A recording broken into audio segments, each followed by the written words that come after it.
come this way before. Travel through the open door. Circumstances navigated the path, and life happened oh so fast. No, it got lonely sometimes. You see, I know we couldn't make it. Even when I'm off beat, I still land on my feet, and nothing can shake me, cause I know life took a hold of me. I never. This is where I am destined to be. I'm not ready to give up.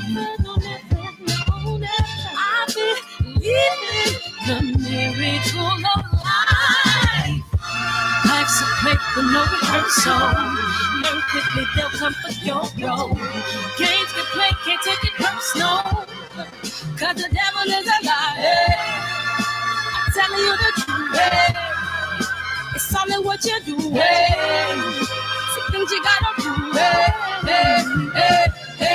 It's fight for me.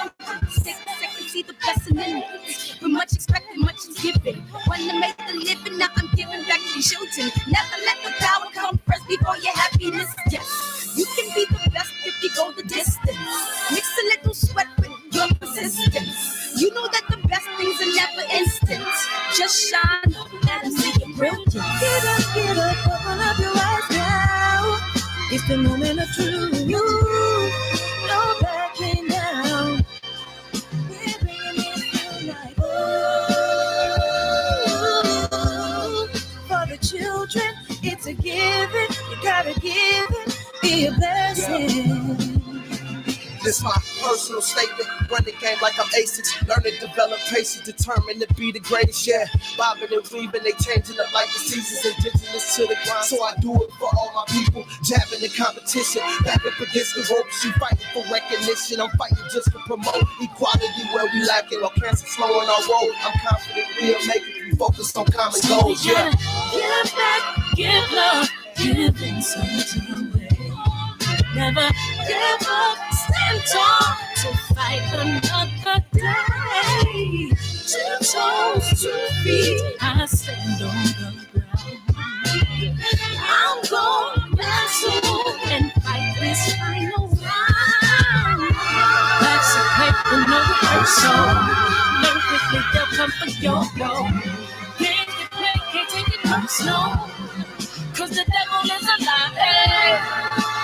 Telling you the truth, it's all in what you do. Some things you gotta do.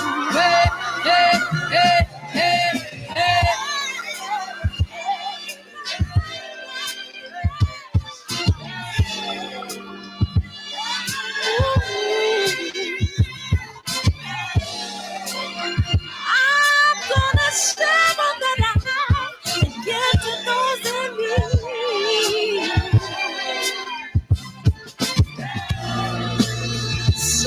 We're gonna win this battle, fight that disease. No more threats, you're believing that's young. We've got to be open door. Oh, no, I'm not ready.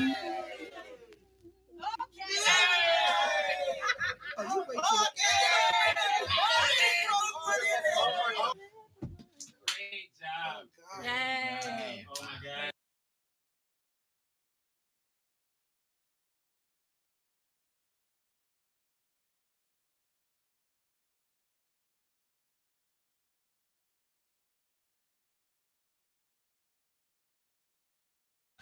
Cancer is killing, millions and millions of people. Me and my team, along with Sam Watson and his team, we're going to stand together and fight this disease. I come this way before.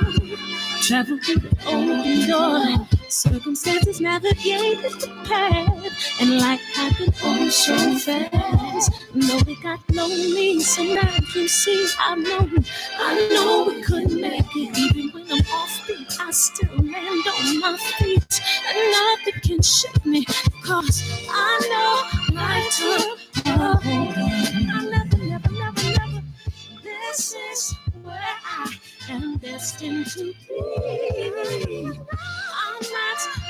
ready to give up.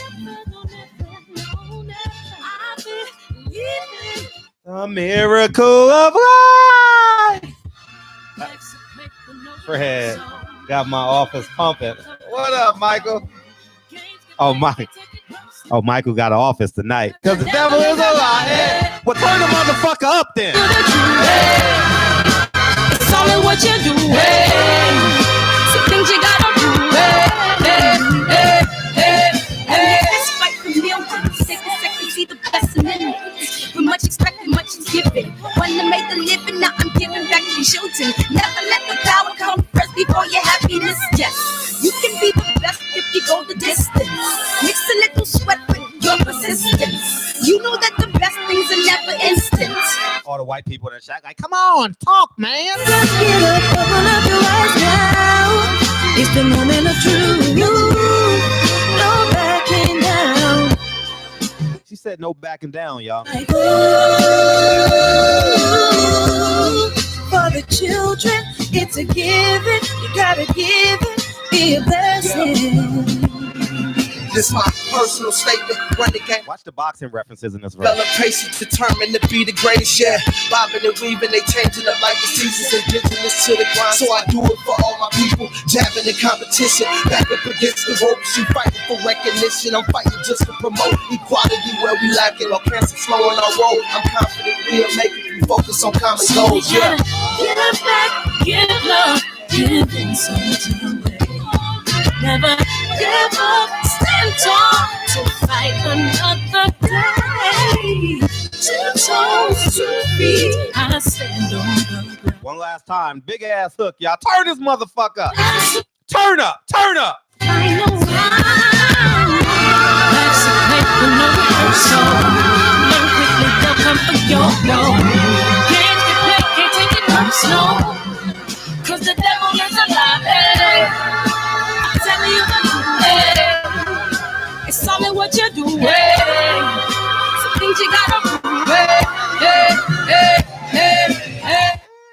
Hey, good evening, motherfuckers. Good evening. How's everybody feeling, dog? Turn up, turn up. As my boy Top would say, I know I'm loud. Let me turn the motherfucker down before I bust out your eardrums.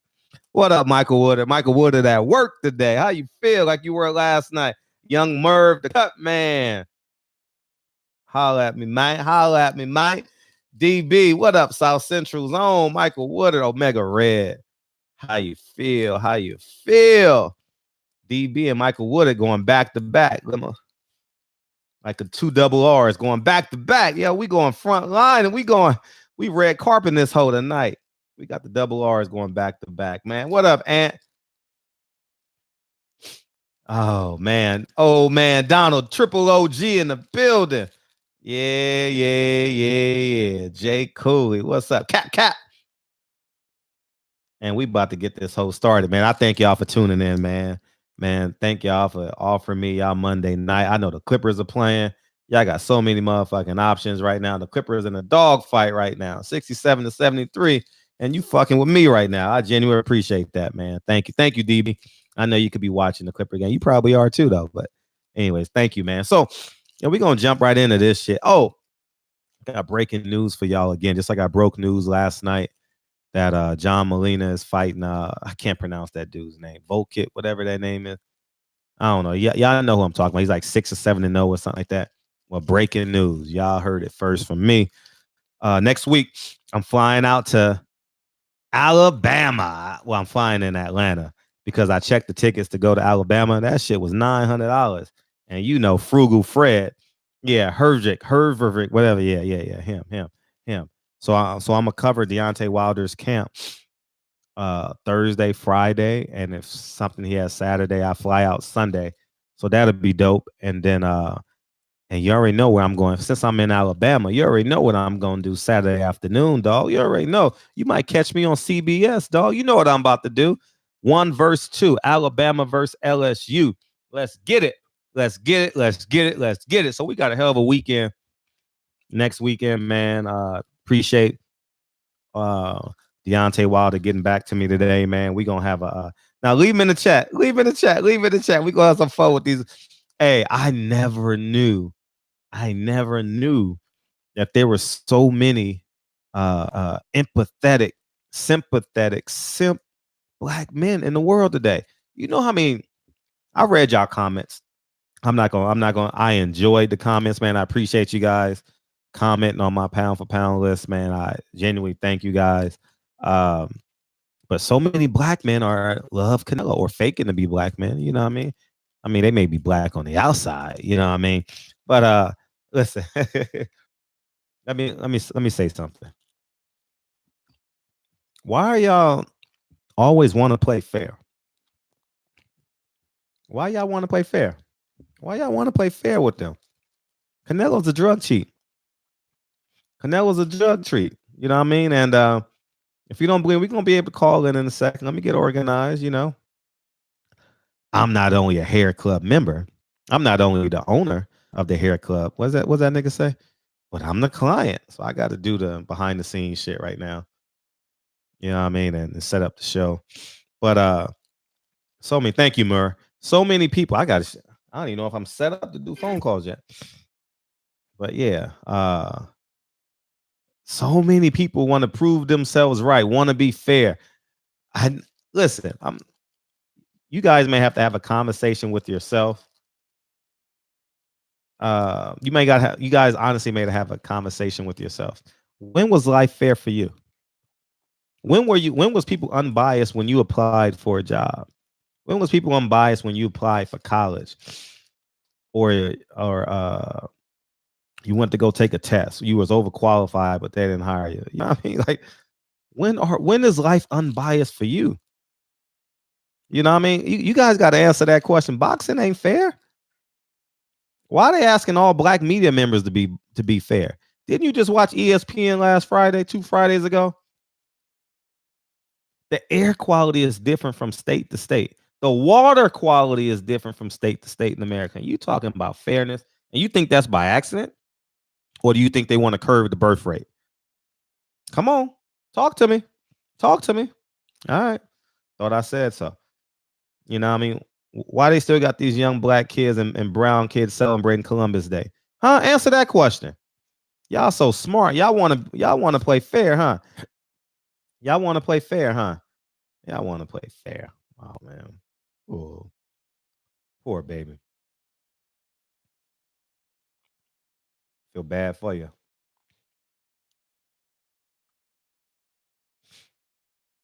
All right, we good as gold, man. Feel free to call in.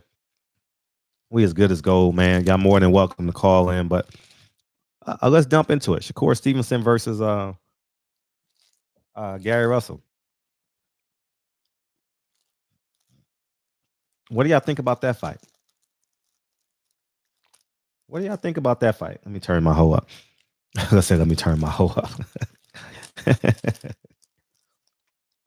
Trolls get busted to the white meat. Yeah, it's just Gary Russell versus Shakur Stevenson. I saw 352 calling, but it didn't go.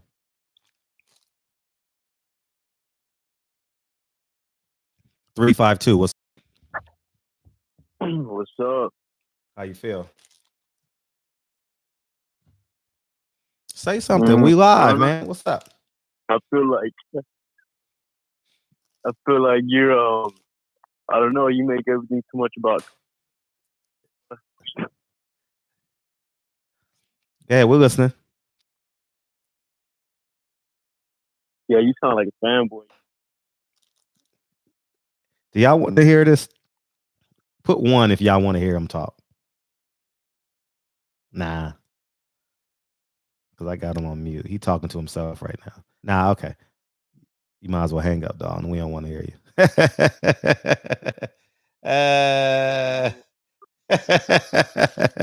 You sound like him. Nah. Sorry, man. You got to go go call into an unbiased show. This is all biased. This is all me. I built this channel with the help of y'all. Thanks for y'all sharing the videos. Yeah, man. Shakur Stevenson versus Gary Russell, I think, is a very compelling fight. You know, people say he's not ready, but the same prerequisites I had of Deontay Wilder, the same prerequisites I had of Anthony Joshua, the same prerequisites we have of Lomachenko. You win a belt, you're ready. You understand what I'm saying? And that's the stone cold truth. So I can't change the rules that I have for. I mean, I can change the rules. Don't get me wrong, but I think if you win a belt, you can't digress and fall into the prospect phase. You know what I mean? Well, I'm still a prospect. No, Shakur Stevenson gotta carry himself like a champion. Because when he go to Newark, guess what? He's gonna get a parade too, probably. And he deserves it. You know what I mean? He dedicated his life to boxing, silver medalist. Now he's a world champion in less than 3 years. He deserves everything he gonna get. You know what I mean? But he got to carry himself like a champion. And I think he should buy. It's just my opinion, man. Josh Warrington, he's gonna be chasing Josh Warrington for a year. And guess what? Josh Warrington ain't gonna fight him. He gonna be like, Josh Warrington ducking me. And people gonna be like, you didn't listen to the Barbershop Conversations video? Why you didn't fight Gary Russell? You know what I mean? And that's gonna be the gist of it. You know what I mean? So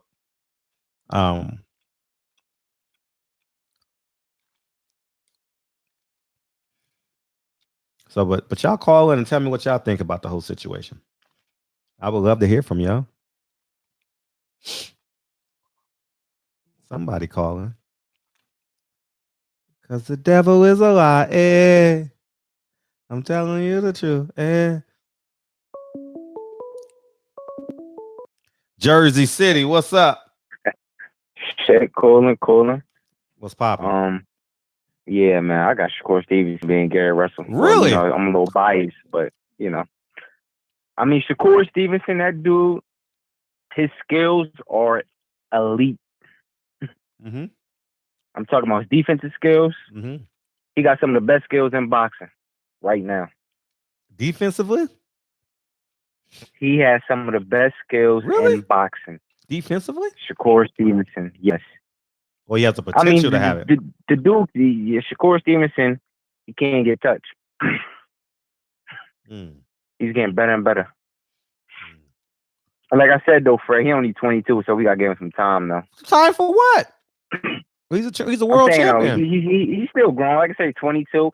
He's not even close to his man strength. He just turned 22. Mm-hmm. It's like Devin Haney just turned. How old is Devin Haney? 21? 20. Oh, okay. He's 20. They both still young. They both still got time. Tank 24. Still young. Even though I'm not using that as an excuse, but I know they got so much more potential. I think Gary, listen, here's what I learned about Shakur Stevenson last night. 2 nights ago. And bear with me. He's still a kid.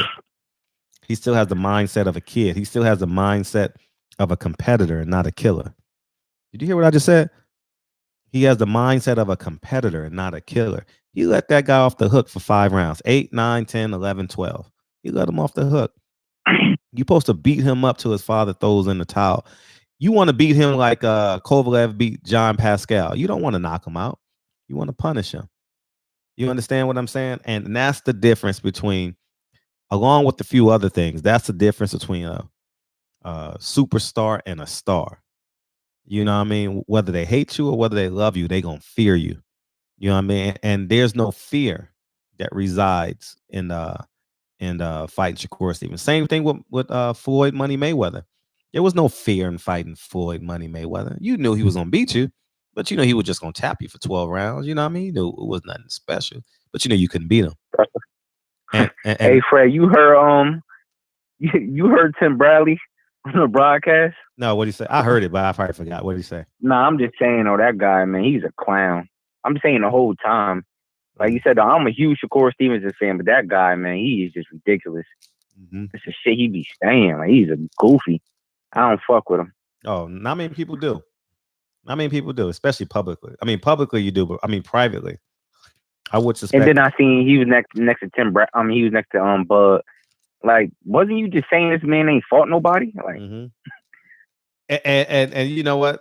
And the truth be told, Bud is hanging out with him, laughing and campaigning and champagning with him, but he won't do it. That's what I'm saying, man. You know what I mean? But he won't do it with nobody else. So that's neither here nor there.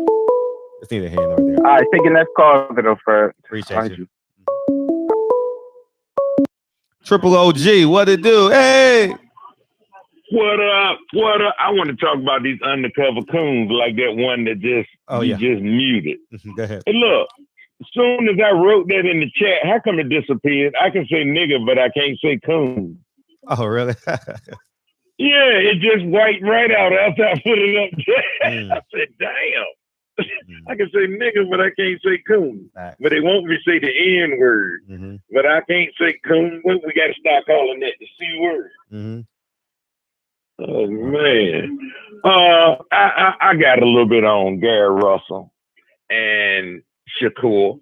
I think Shakur need to get about 3 fights in before he fight Gary Russell.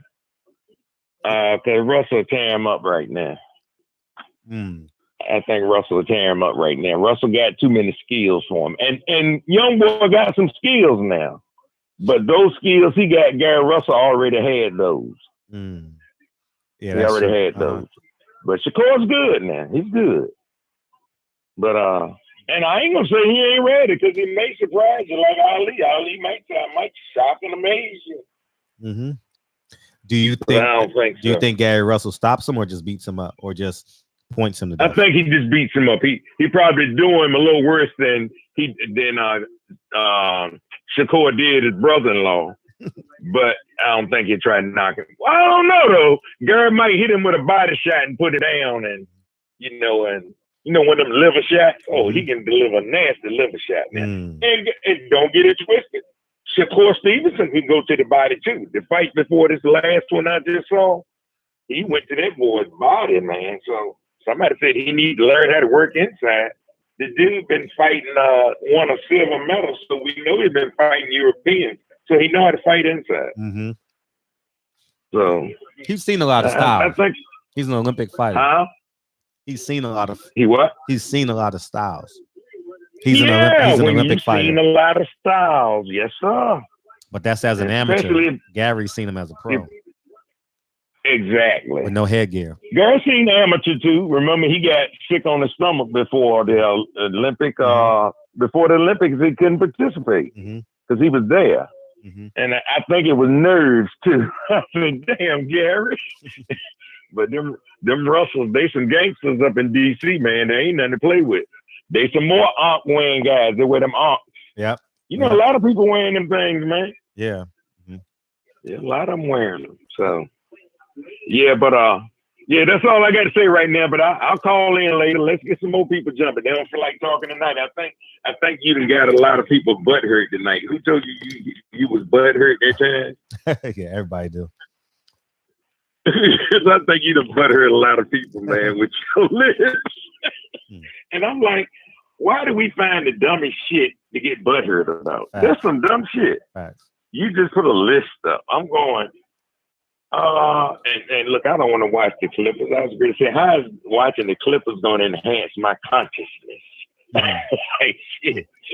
You can wake up and woke, but yeah. Yeah. All right, King, I want to hear some boys call in. Call in, brothers. Call in. Call me now. All right. I'll let you, King. All right, peace. Yeah, man. So again, if you wasn't here in the beginning of the show, okay, let's go. Loma 10 to V12, double check the details. Gotta cross my T's and dot my I's or I can't sleep well. What up, man? What that's up? Hard. That's tough, nigga. That's hard on everything. You feel me? Hey, but look, man. I'm gonna let you know right now, bro.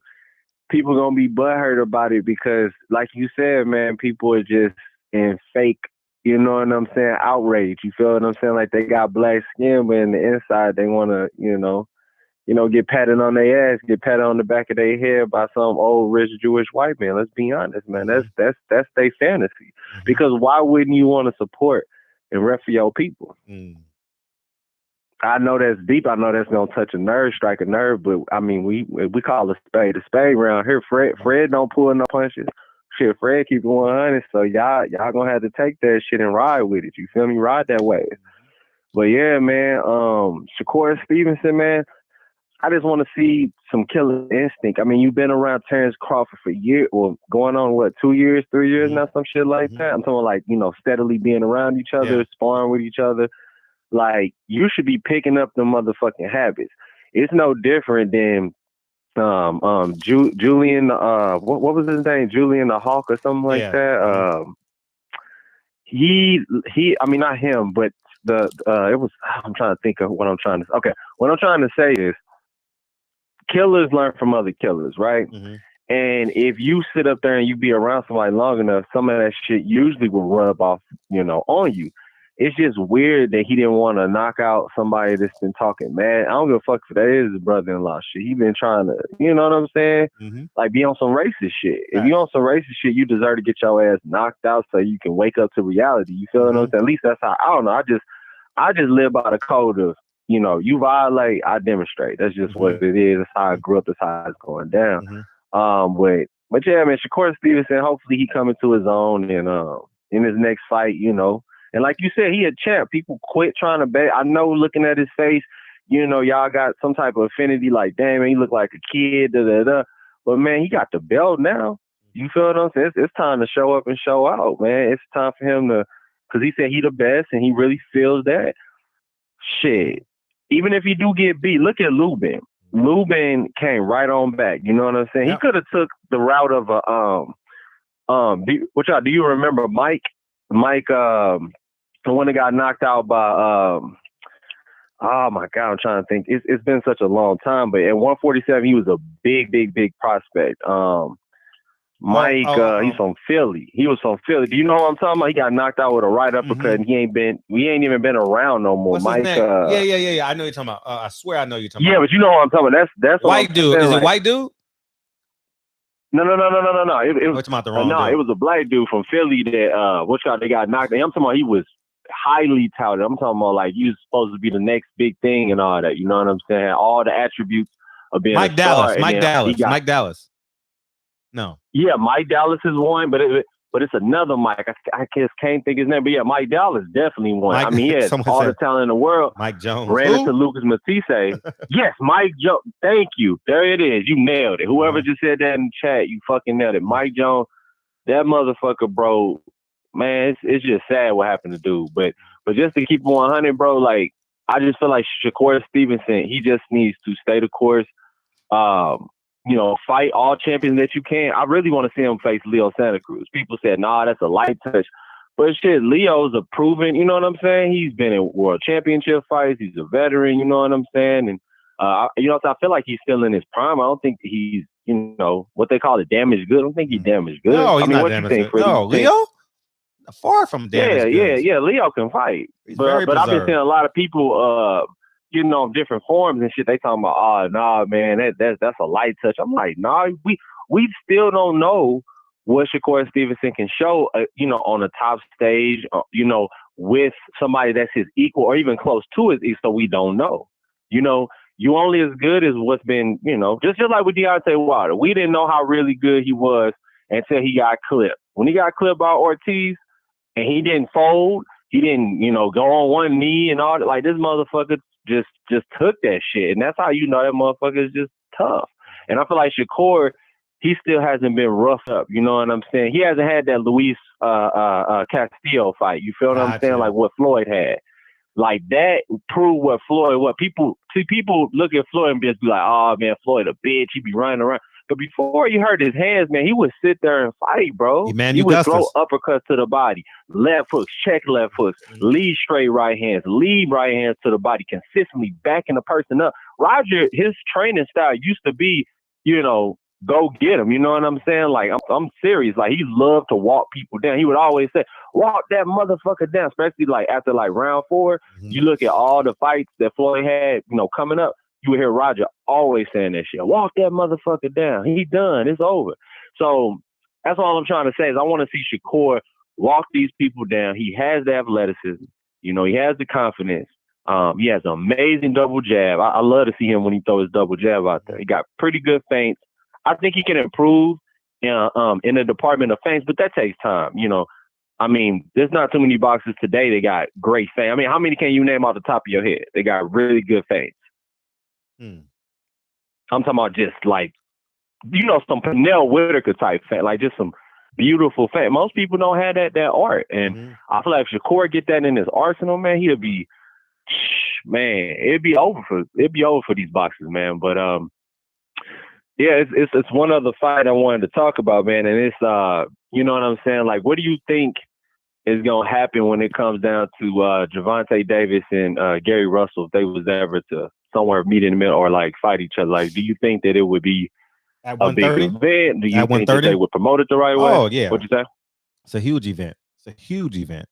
Huge event. And It does East good Coast money. versus East Coast, you know what I'm saying? Oh, it would be, that fight would be in the DMV, maybe Atlanta. You know what I mean? In Atlanta. Oh, see, now you talking. Now you talking. Look, all the stars. Think about it. So many stars from Atlanta. You feel what I'm saying? Like hella. So you can have it a star fit. Man, I'm telling you, Al Heyman can make that motherfucker turned up and turned out. You feel me? He going. Because remember, he's in the concert game. Oh, that's what's up. Yeah. See, that's what's up. Yeah, so hey, I wanted to ask you another question too, man. Hey, do you think Adrian Broner gonna ever fight again? I know this random as hell, but man, I saw him, bro. He looked content, man. He just don't look like he ever want to fight. He look like he just want to be a comedian. I just don't see him being a fighter no more. Like it's not in his. I don't know. It's just something about. I don't know. He just looked done. Just. You understand what I'm coming? And I ain't even dissing him. Look, Adrian can fight, but it's like, damn, dude. Like, yeah, I don't know. It just look like he done. But he gonna fight. But yeah, man, that's my call, man. Hey, y'all hit that like button, hit the subscribe button, and share this video. 100. Peace. Somebody said play that hoe again. Loma tend to B12. Double check the details. Gotta cross my T's and dot my I's or I can't sleep well. Man. Whew. Y'all not ready. Y'all don't feel that shit. Nigga. You're supposed to feel that shit in the bottom of your souls, to the top or to the crown of your head. Man, that shit is whew. But yeah, man, Gary Russell. Oh yeah, and let's feel free to call back in too on that Gary Russell thing too. I can't let it ride, man. Let it. Oh yeah, you know I only put like 4 or 5 seconds of it, so I made some sound bites, but. We can go back to back on these hoes. From the block to the big leagues, self-made millionaire, white America ain't pimp me. That's all I listen to, isn't it? I've been listening to him for 20 months now straight. Ever since the album came out. But yeah, man. Hey, Lomachenko and Canelo. Man, let's go into this. Oh, okay. Before we do that, let's take a call.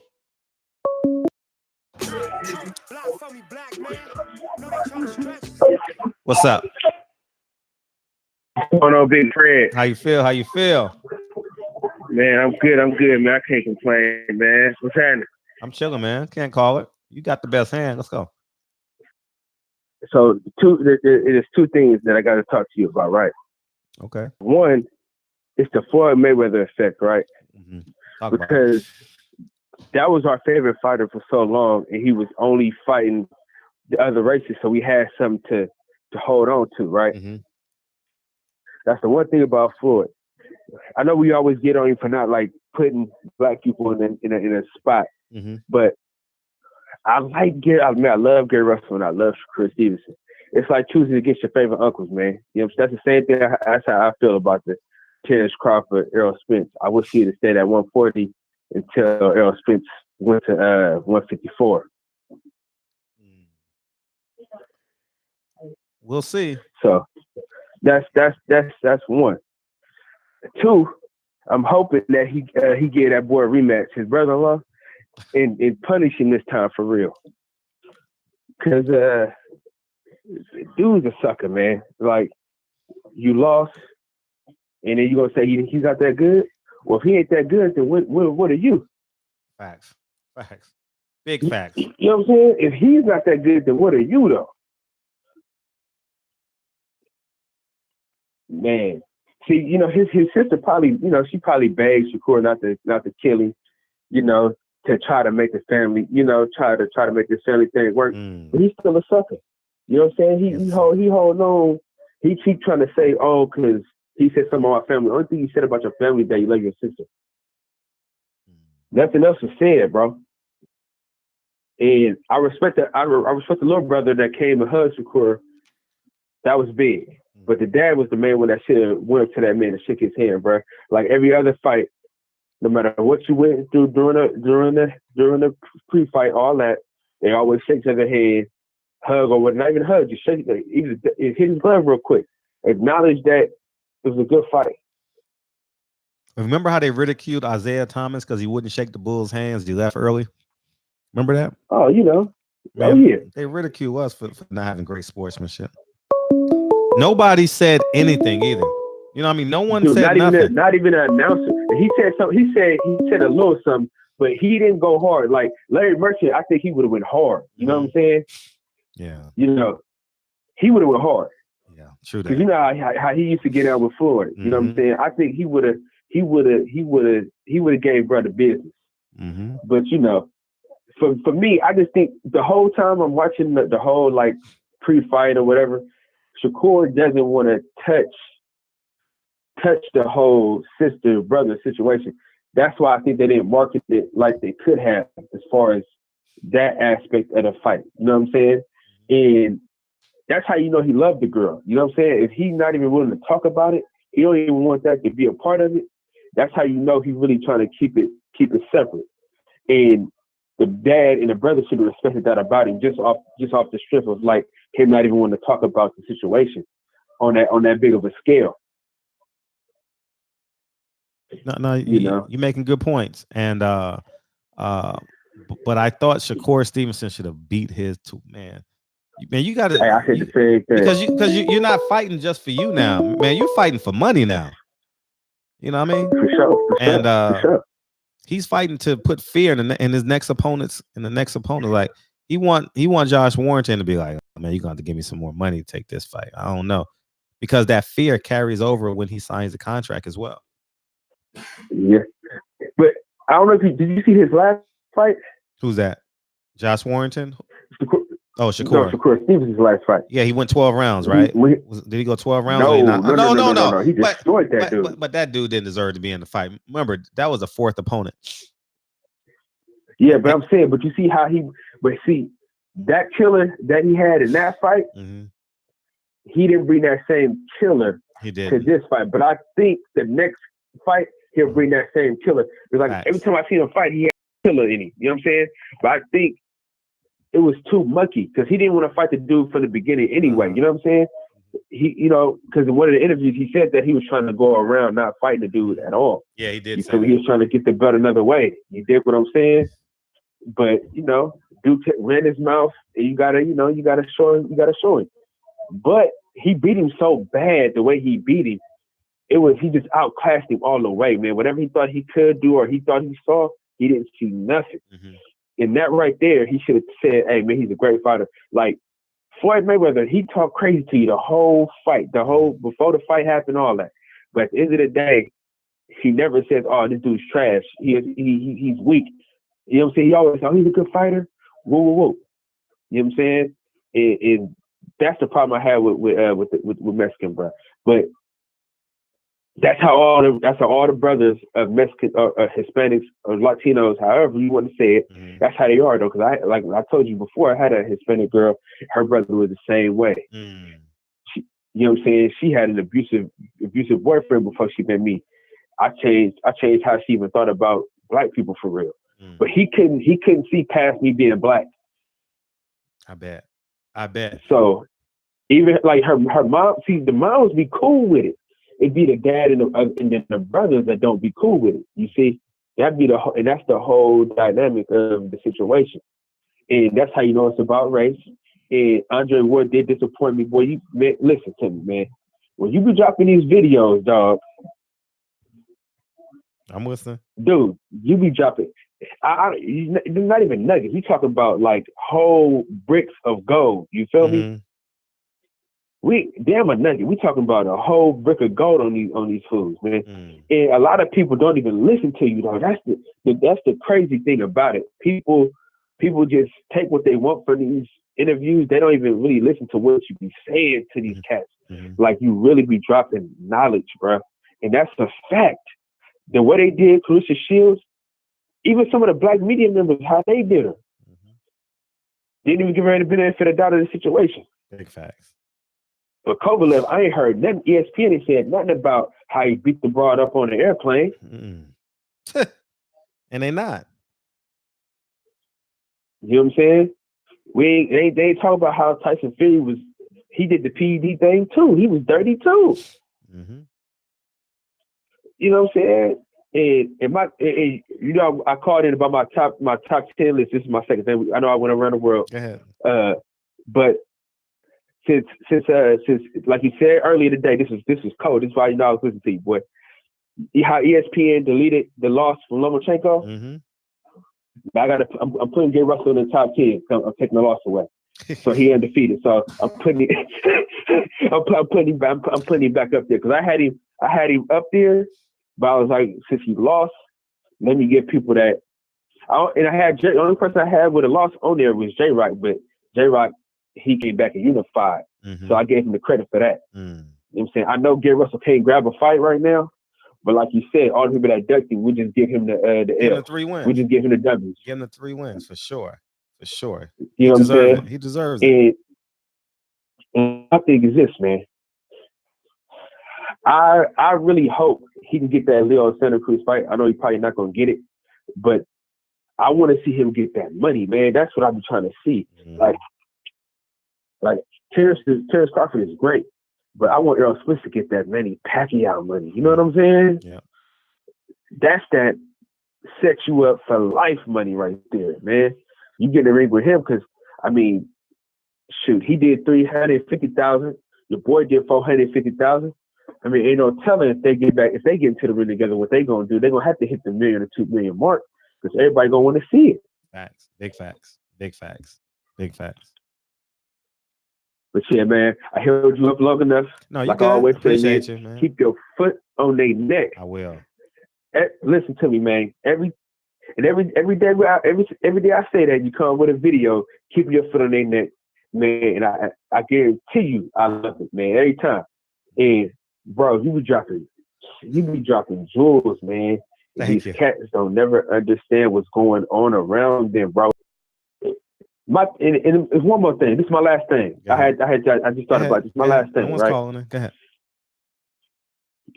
How come we can't disagree and still be men at the end of the day and still talk it out? Why you gotta be opportunist? Why can't we have a conversation? Just because I disagree with your point or your opinion, why can't we agree to disagree? Why it's gotta be this nigga, this and that, talk bad about a nigga just because he don't agree with what I agree with? You know what I'm saying? Like just because I think, you know what I'm saying, Errol Spence is the best fighter, you think Terrence Crawford is the best fighter, we can agree and still be friends. Like I got a partner right now, we talk about boxing, I don't agree with nothing he talk about. But at the end of the day, that's still my dog. You feel what I'm saying? I get it. And just because you think a certain way about how you would approach something, they shouldn't take it like, oh, don't interview with him because his views is this and that, and your views is that. Yeah, you gonna ask some hard questions. Yeah, that's for damn sure. Any great journalist asks hard questions. You can say no comment anytime you feel like it. That's you know what I'm saying. And niggas say no comment at the end of the day. But at the end of the day, I'm asking you these questions for a reason, man. We got kids growing up watching what's going on that want to be boxers, that need to hear what you be saying for real. Because you giving out so much game for real that it should be no excuse for like a next up and coming fighter not to be bigger than Floyd Mayweather, because all the knowledge you've given them about how to market themselves, how to put themselves in a position, how to bet on themselves. Like you put them in a position to where it's like, okay, get the right team around me, figure out how to maneuver, talk to the YouTube channel, like dog, and nobody's taking heed. Nobody's taking heed. Everybody's just looking, but nobody's taking heed though. You feel me? Gotcha. You leading everybody to the water, but nobody is drinking. I'm taking notes too. Thank you. you dropping gems. Like, I'm taking notes. The water that you got, the water that you lead them to is everlasting money, and they not drinking. And it's crazy to me. It's insane. I can't understand. I don't understand the life of me why these fighters don't be calling all these people on Instagram. You know what I mean? Hey, let's do a 1-minute story together. You know what I mean? Or YouTube channels, like, because my reach is pretty strong, you know, and everyone else is pretty strong, you know, and I just don't fathom once a week, maybe 2 days a week, say, hey, call a random YouTube member. Hey, I want to do an interview. You got time? Let's do an interview today. You know what I mean? Just talk for 5 minutes. You know what I mean? It don't have to be about boxing. It could be about what you're doing that day. Don't you know you can get a fan by the type of pizza you eat? Oh, that nigga like pepperoni with sausage. Dog, I love pepperoni with sauce. It's like me with Shakur. He looks like my son a little bit. That he favors my son. I like it because he favors my son. You know, I always liked him because he was black, obviously, but he favors my son. So I'm like, yeah, I like Shakur. You know what I mean? So, you know, you never know what attracts you to the fighter. It may be a little thing, you know. Maybe you had a stepmother. Maybe you had a stepfather, you know, something small. You know, it could be something out of the ordinary, I should say, not small, but you get what I'm saying. And the only thing Shakur Stevenson, only thing that his team is dropping the ball with is OVO, the label. Mm-hmm. Yeah. There's no way on earth I'm not having Drake come out with me every single fight. Yeah. There's no way I'm not having Party Next Door come out with me every single fight. Yep. You know what I'm saying? There's no way. Yeah. I'm not having him post me. I'm not in his videos. I'm not in their videos, chopping it up with them in their video, in their music videos. Mm-hmm. There's no way. Mm-hmm. If I'm sponsored by OVO, mm-hmm. the biggest artist, yeah, damn near all time, yeah, and you ain't in none of the videos. Facts. Party Next Door is huge. Mm-hmm. The Weekend is humongous, and you ain't in nobody's videos. Division, don't forget them. Dog, and he a nice looking guy. No homo. Say he a nice looking guy. He can't get in a Scissors video. Yeah. Facts. I mean, dog, they dropping the ball with him for real. Like, it's right there. And this is stuff that you tell these folks every day, but they just don't listen. So yeah, Jay Prince is his manager, so he got access to all that, you know. Yeah, I mean, Rap a Lot. I mean, dog. They got Drake. They manage Drake. Listen, if he goes to Atlanta, if Bob Arum is real about what he said about Atlanta, if he goes to Atlanta, if he don't have Outkast coming out with him, he's tripping. Or something like that. You're right. You're absolutely right. I mean, it's right there, cuz. He come out to that UGK. I mean, Rap a Lot, you know what I'm saying? You know, they had UGK with him for a minute. I choose you. That. Oh, come on, man. Man, listen. But shit, man, Fred, I'm gonna keep on listening, my brother. Appreciate man, you. It's always a treat when players meet, man. I'm telling you, bro. Keep doing what you're doing, man. I will. For real, for real. Promise you. All right. I'll holler. Peace. So you know what I was thinking too? The reason why, what up, Rapper Forte? What up, Natasha? How you feel? You know what I think? 719. Yeah, appreciate you waiting. 719, what it do? Shoot your shit, Nick. What up? What up with the friends, man? It's Stone on Boxing out of Colorado again. Yeah, man. That was a great performance by Shakur, man, and I like to see the levels of progression. And like you said, he might have took his foot off the gas. You know what I mean, I think he could have smashed him up, but you know what I mean, he still got to go to a Christmas dinner. You know what I mean, he want to pull up. You know what I mean, with the belt on the flex on him without him feeling too bad. So you know what I mean, that was a blessing for White Jesus. So that was the last gift to White Jesus. So that was it. And as far as Canelo, he shouldn't be on the pound for pound list anyway because of the steroids. He's a steroid cheat. He's a top fighter, but I don't put him on the list because he's been popped 2 different times. One time for adverse finding, and then the other time was for the clenbuterol that he claimed was for the contaminated meat. So I don't even put him on the list. And as far as Loma, look, everybody knows that I'm a Crawford fan. I had an argument with Best Fight the Best on his show about Crawford. And I always tell people, like me and you, we always go back and forth on Instagram, but we always I respect all my black brothers. You know what I mean? We all guys, so I look up to every one of them. I don't gotta hate Earl Spence to love Crawford, but I'm a bigger Crawford fan than I am Earl Spence. Sure. But one of the things I kept telling people when the little rumors were coming out that if Earl beats Sean and then fight Manny, he's undisputed. Or we're not going to recognize the WBO, so we don't got to fight Crawford to be undisputed. So that's when I was like, look, that's going to cause a problem. And now we get to that same point. Now you got the WBC trying to take advantage of that, saying, well, shit, if y'all not going to respect WBO, we're going to make a belt that can't even be unified, can't even be taken away, and we're not even going to respect you as a champion that we're elevating. So now it's coming in on the back end. So that's why I was saying we got to stop this bullshit to where we falling for, oh, you can be undisputed without fighting Crawford. No. And Loma can't be undisputed without fighting Devin Haney. He can't be. That's a fact. I'm going to keep it all the way 100, all the way down the line. I don't care who was the promoter. I don't really care who the fighter is. But 9 times out of 10, I'm siding with the black fighter because I'm a real black man. I mean, it's a few cases where we got a few idiots, you know what I mean, that we need to take care of in-house that sometimes they might need to lose a fight to, you know what I mean, like I didn't want to see Broner lose to Madonna, but that was humbling because he was getting, you know what I mean, he was going to the point of, I wish that would have humbled him better and made him bite down and go harder. It made him continue on the way he was going faster. So, you know what I mean, sometimes we got to humble ourselves and start falling into these traps to where they can put us on this side and put you on this side. And all they doing is keeping a fan base separated so they can drive the narrative. And all we doing is basically being like politics. You know what I mean? One is a Democrat and one is a Republican. Take a side.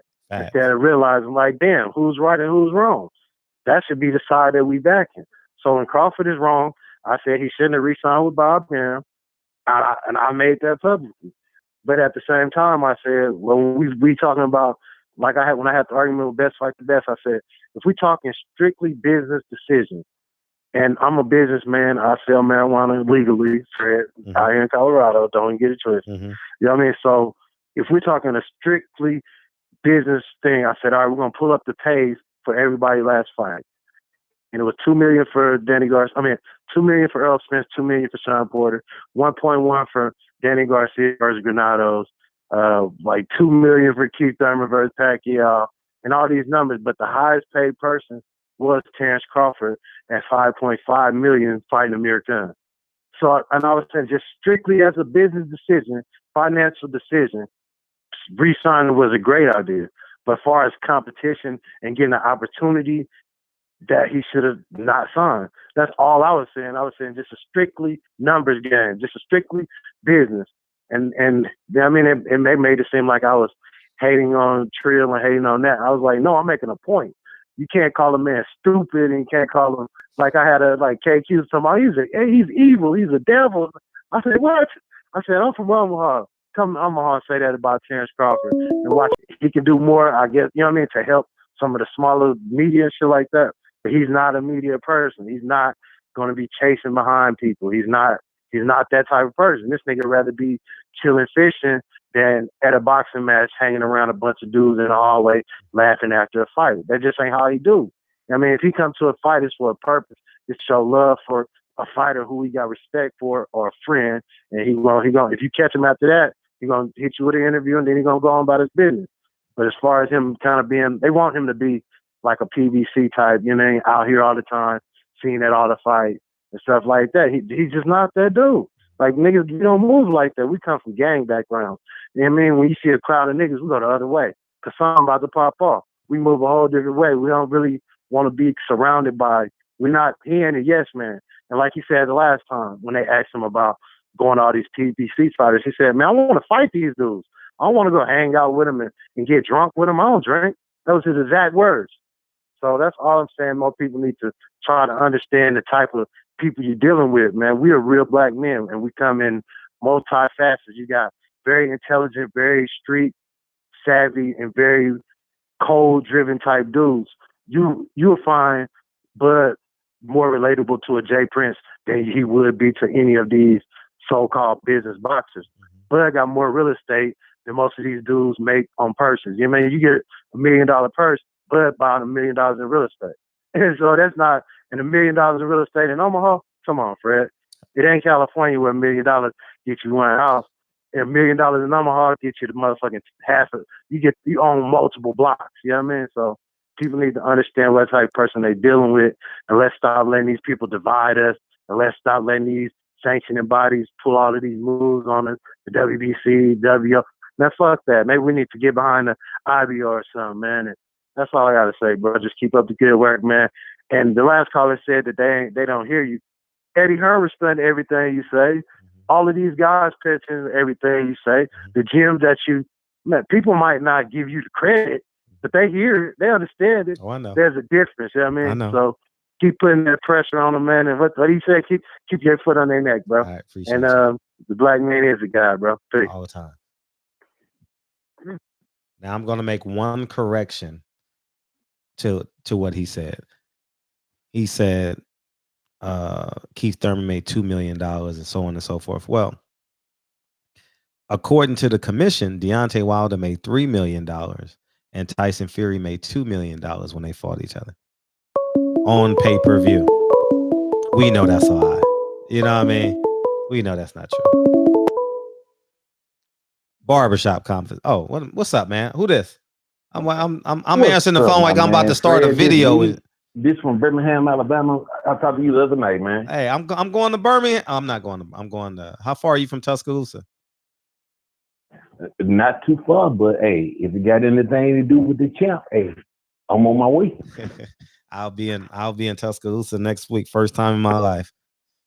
Man, I just wanted to say, man, I enjoyed, man, vibing with you the other night, man. I even went on Silent Heroes. Oh, thank you. I know you just seen my ass liking all your shit. I saw it. Now. I'm Aldwin Johnson. Everybody know me as We. But anyway, like I said, I know you see me flooding your shit, liking all this shit, man. Well, hope to meet you when I'm down there.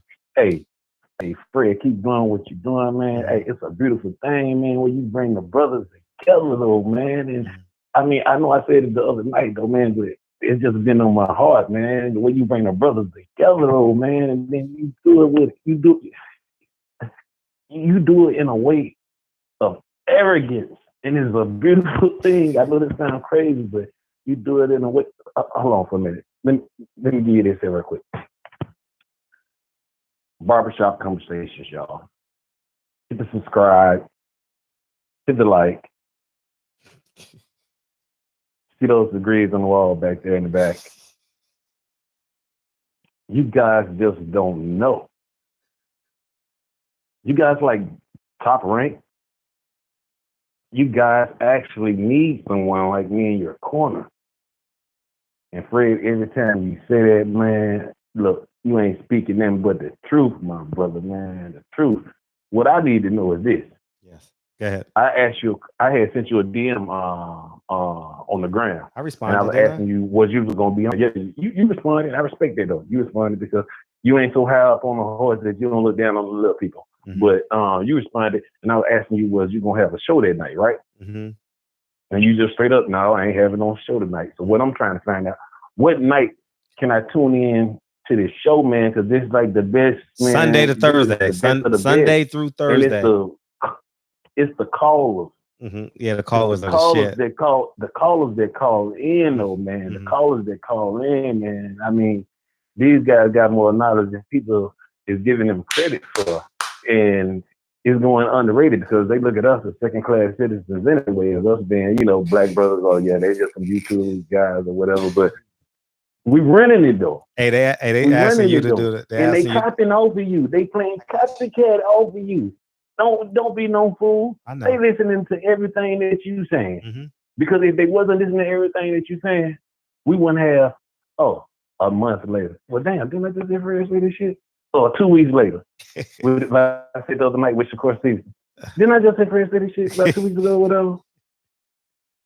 They listening to you, man. They listening to everything that you saying. But see what they trying to do, they piggybacking off of you or whatever. They don't want to give a black man his due deserve and his due credit. Yeah, they can give you interviews and and stuff like that. But as far as you being an intelligent black man, and see, that's what I like about you or whatever. I ain't like you at all, and I'm just gonna be straight up. I'm hood or whatever.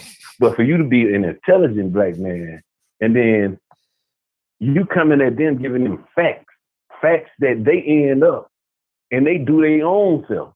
Mm-hmm. And this ain't nothing that they brought up at no press conference or nothing that they say, okay, well, we got a good idea. Maybe we're gonna do this or do that. It's always after you done made a video or something. Mm-hmm. It's always after you done made a video. Now, if they was to say this beforehand, I mean, of course, I'd say, yeah, Fred, yeah. You know, they already had said they was going to play off of this here storyline or whatever, but they wait till after you say it or whatever. And see, what I noticed is this. Mm-hmm. They don't do it the next day. They don't do it the day after that. They try to let the waters and shit settle down or whatever. So they can forget that you said this or whatever. And then when they come out with it or whatever, it's like some bright, brilliant idea that they came up with. Facts. When they know damn well they've been looking at barbershop conversations. Facts. And hey, what's up with old girl though, man? Who you had on there the other night? I think you not the other night, but probably about a good 3 weeks ago. I don't know what it was, auntie or something, but I was surprised that she had the boxing knowledge that she knew, man. Oh, she got to call back in. She got. We had the trainers, the fighters, the what you need to do in the ring, the promotional part. I'm surprised because you don't get too many females that know that. Aunt Peggy, right? Exactly. Aunt Peggy, yeah. We had a caller from New York that was a school teacher. She probably listening now. She ain't called in a couple of weeks. We need her to call in. But I know that you had said you was gonna do you was gonna have a little segment where you know. Yeah, she ain't sent me a video this week. She ain't sent me no video this week. I'm gonna shoot her.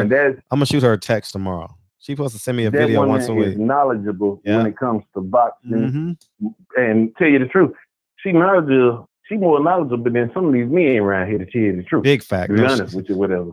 Yeah, because the way she went in, she didn't just go in on casual stuff like, okay, yeah, we seen this here on TV. Yeah, we all see this stuff on TV or whatever. No, she went on the inside when it comes to the trainers, when it comes to the promoters, when it comes to what this boxer need to do to build up his you're right. Stuff or whatever. Said 214, call in.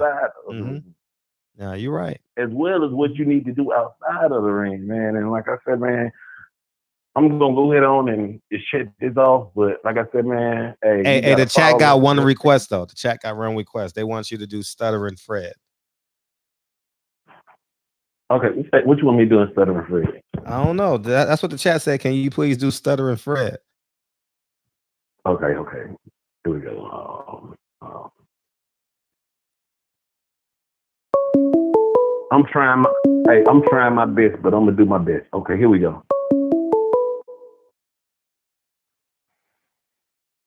And see the thing that I just don't get at all, period. We've been waiting on a B sample. You know what I'm saying? We've been waiting on a B sample for the longest. But it was a different story when it came to Big Baby Miller. Oh yeah. Hearn was quick to out him or whatever, but what about the Dillian White situation?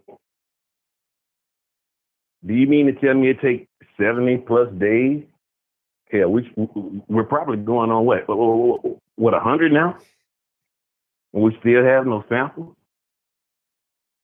Yeah, but at the end of the day, Fred, it's all a setup. I love you, my brother. Keep doing what you're doing. I'm finna hang up. I'm finna listen to the show. And remember, I'm calling in. You said Mondays and Thursdays, right? Monday through Thursday. Okay, Mondays and Thursdays.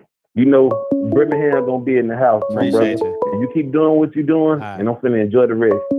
All the time. All right. Peace.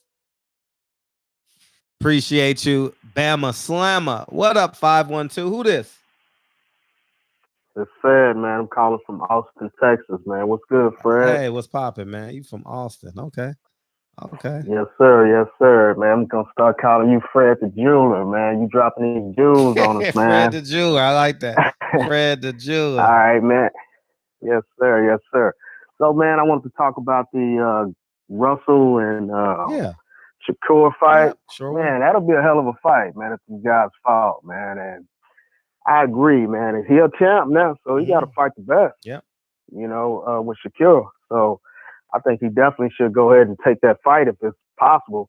But I don't think his handlers right now going to put him in there with somebody like Gary Russell right now. It's probably, they looking at it as it's probably going to be a difficult fight. I don't know if they're ready to put him in there. Put him in there right now. So, but one thing I want to talk about though is Joet Gonzalez, his people, his dad, man.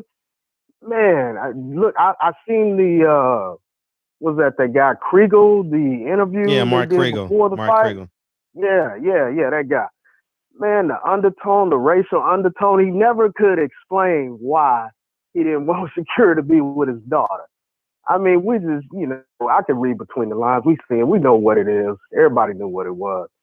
And it was the most despicable thing, too. Have the guy, even after the fight, man, they walked out the ring, man. I said, man, boy, that's some cold shit right there, man. I was just like, I just couldn't believe it, man. And then Shakur still, after the fight, he spoke on it. He was just like, hey, I want y'all to talk to your daughter, talk to your sister. Yeah, he was real. You know what I'm saying? I got a lot of respect for him. He's just even a man up to say that. I probably wouldn't have said it. I probably was like, man, fuck all y'all.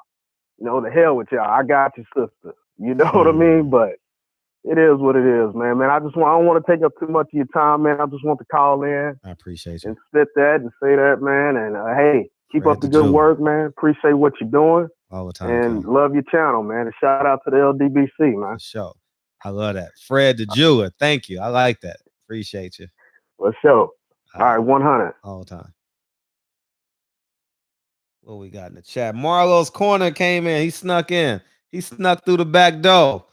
What up, man? What up? How you? Niggas always want to ask how you get in the party. Nigga, stop asking them retarded questions. I'm here, nigga. How you get in? Hating ass motherfucker. 702. What it do? Man, what's up, Fred? Hold on. Let me give you an intro. Let me give you an intro. Let me give you an intro. Brother. Let me give you an intro, Go dog. ahead. From the block to the big leagues, self-made millionaire, white America ain't pimp me. That's what's up, cuz. What's up? So, what'd you think about Tank calling out Taylor, man? You think there's any validity to that? Maybe. Oh, I don't know. Nah. That fight can't happen. Man, yeah, man, Taylor is kind of tall, man. Man, they 4 planets away. Yeah, that's true. Yeah, I'm not even gonna entertain that shit. He was the hot fighter of the Yeah, day. You know what I mean? Oh, okay. Yeah, you gotta do what they do, because everybody, when they have a fight coming up, they like to call out PBC fighters, knowing damn well they can't fight them just to bring some hype to their own little garbage ass show. Big facts. Or whatever, man. Oh yeah, and another thing on that Shakur thing, if anybody thinks that he didn't take it easy on that boy, man, they crazy, man. He could have knocked that dude out in probably 4 rounds, man. Man, he could have, man. But before the fight, he said, I'm coming to box. I already knew he was going to take it easy on him, man. Because Shakur got a mean streak in him, man. If he wanted to get him out of there, he could have got him out of there. Did he leave it in Newark? Man. Shit. Yeah. But anyway, man, I love what you do, man. I got to get back to work. Keep it up, LDBC. Y'all niggas hit the like button. Yeah, smash that like button, y'all. Y'all over there hating on me. I got 89 likes. Why y'all hating on me, dog?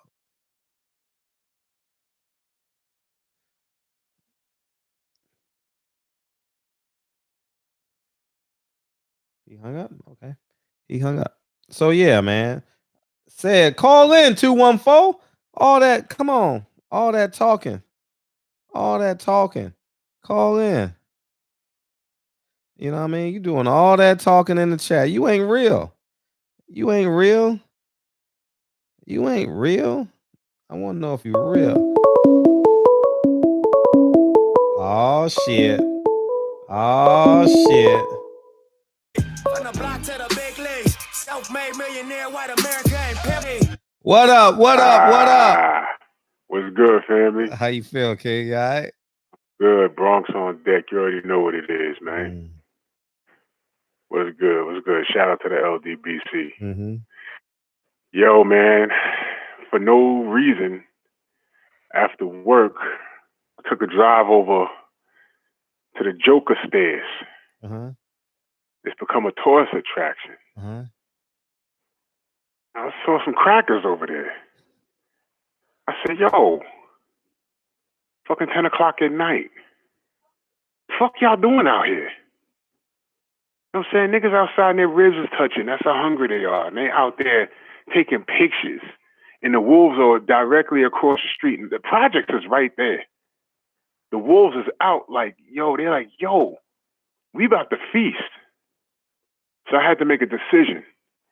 I'm like, do I take my phone out and just start filming? Because I know what's going to happen. You know what I mean? 167 in Webster, man. Mm-hmm. There's a reason why they filmed that shit over there. That's the South Bronx, man. That area fucked up, man. I used to live out there. You know what I mean? And I'm just looking like, these cats finna die. And then the DTs came up the block. They got out the car. They were like, they had a conversation with them crackers. They got in there, whatever the fuck they were driving. They peeled off. Police was like, they're making this a post for us. Because these motherfuckers, he coming over here like this shit is sweet. It was safe for a little while because they were filming a movie. They need to stay the fuck out that neighborhood. Now, what does this have to do with boxing? Absolutely nothing. I just had to get that shit off my chest. That shit is stupid.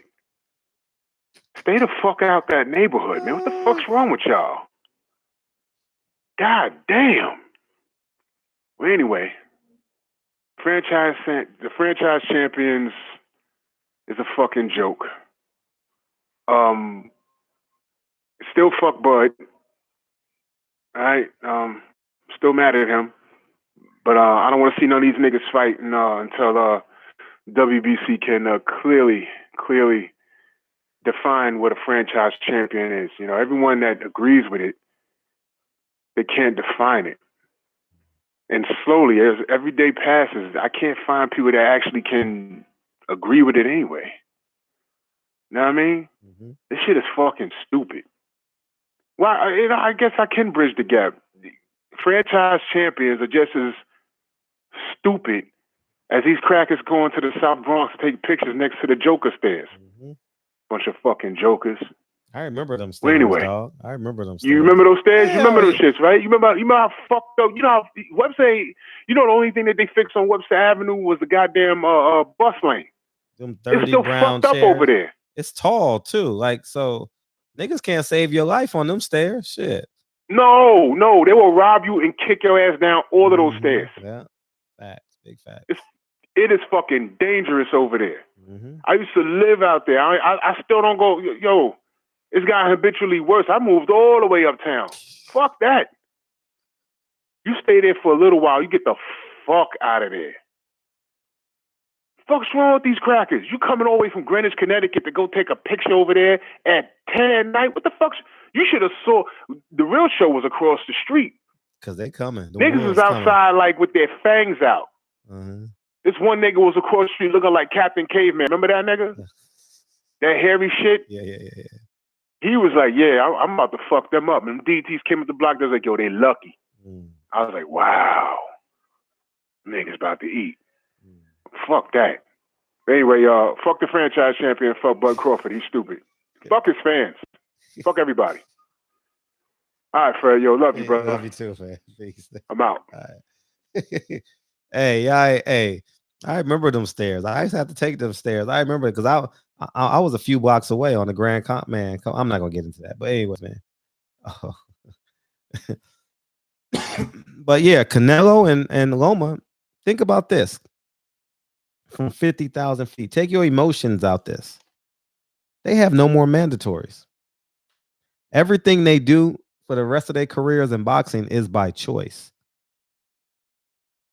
So what that means is they shouldn't be on no one's pound for pound list. Everyone on the pound for pound list got to go through mandatories. They got to fight. They got to fight their way up. Canelo and Lomachenko don't have to do that no more. They're pretty much set, and is that fair to everyone else? Especially when they say they were judged on their merit. What's the number? Here you go, man. All you call in and explain your Canelo you're gonna have to wait till 559. You're gonna have to wait till 559. What up? What's good, Fred? It's Jules of Life. Who's this? Jules of Life. You got some characters on your chat, bro. Oh yeah, it's all love. Yeah, I know. That's why they come. They wait till 9 o'clock Pacific Standard Time every night. What's up, man? How you feel? Oh man, I'm chilling, man. I'm chilling. I'm just enjoying the show. But I called in. I've been trying to call in for a minute, man. Last week I tried to call in about the belt that your last caller just called about, and I enjoyed the fights this week. But that was probably the biggest deal for me, man. Like the fights were crazy, man. Like I was going for Taylor, but not Taylor. I was going for Progress, but Taylor surprised me, man. He really caught me. He really caught me off guard. I thought that Progress was going to be more aggressive, but he wasn't as aggressive as I thought he was going to be. He impressed you. And as far as Shakur Stevenson, I just knew, like, I looked at both of their fights, like, and how they fight and their fighting styles. I was like, man, he's about to run through him, man. I knew it because Joet Gonzalez, he doesn't have speed like that. So it is hard for him to fight, and he fights like a traditional boxing style. Like he's too technical for Shakur Stevenson. And Shakur Stevenson, he's not only technical, he trains with Crawford and he trains with juggernauts. He trains with the big leagues. So he was just out of his league just to start. But as far as that franchise championship with Lomachenko, that's trash, man. That's straight garbage. I don't know. I was thinking about it like for a while, and I was thinking like, should Devin Haney fight him, or should Devin Haney just keep on building up on his career? Because Devin Haney, he's at the very start of his career, and it only makes him look bad if he just stands on the side, beats these little no-name fighters, and he keeps stepping up and keep on building his reputation up. And it really shows his colors, man. And I don't like to say this, but Lomachenko is yellow, man. And Lomachenko, he's gonna screw around, and he's gonna be the next Triple G. He gonna get clipped. He's getting closer and closer.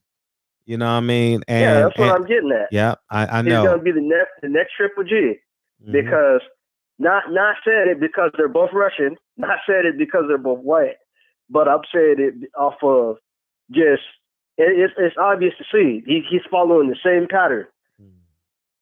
In the middleweight class, Triple G didn't want to fight Andrade, and he didn't want to fight Charlo. I called like a month ago and I asked you about that, and you told me your twist on it in short words. And then after that, Lomachenko, he has Tank and he has Haney. I think that from watching all of them, I think that Tank would run through him because of the power. He wouldn't be able to sit up there and box with him like that. All it would take is one good hit, and that can change the fight for Tank. Sure. And for Haney is just Mayweather, man. He just Mayweather him the third because he's already a junior. So, but yeah, man, it's ridiculous with him, man. It's very ridiculous, and I don't even see why people even have him so high on the pound for pound after all of the publicity stunts he's been pulling. I stripped him off of my pound for pound. Good. I'm not putting him back on there unless he fights somebody. Good. He has to fight somebody. Good. Because you can't sit up there and jump up and down weights. I never heard of that. He shouldn't even be called the franchise champion. He should be called the ultimate champion because he can't lose. Even if he loses, they're going to do something to make him lose.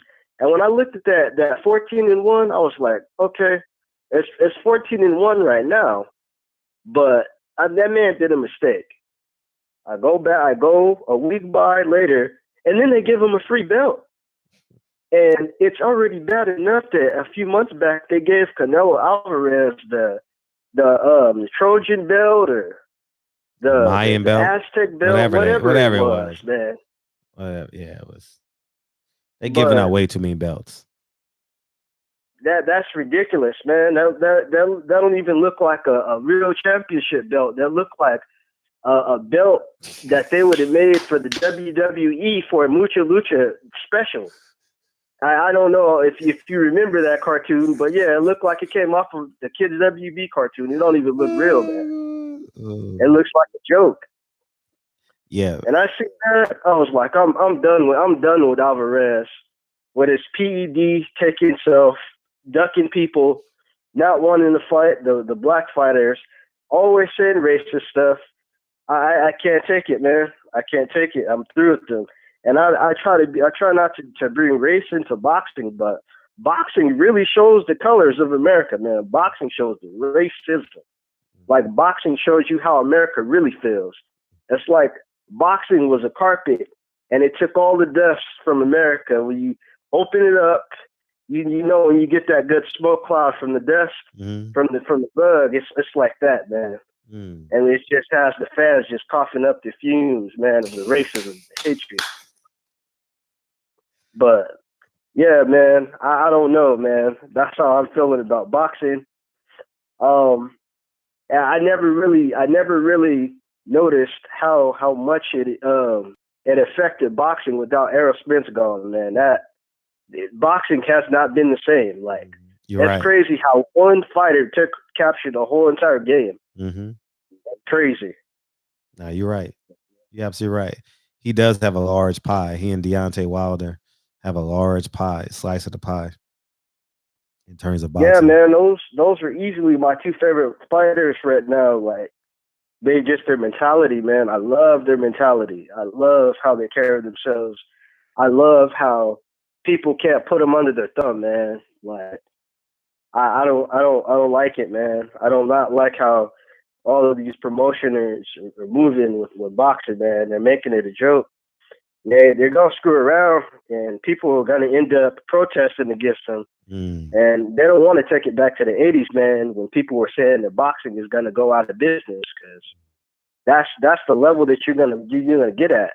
You guys are fighting for their lives, and you sitting up here trying to play games with their money and trying to play games with their legacy, with their fame. Big fact. And it all started with Alvarez, man. It all started with Alvarez.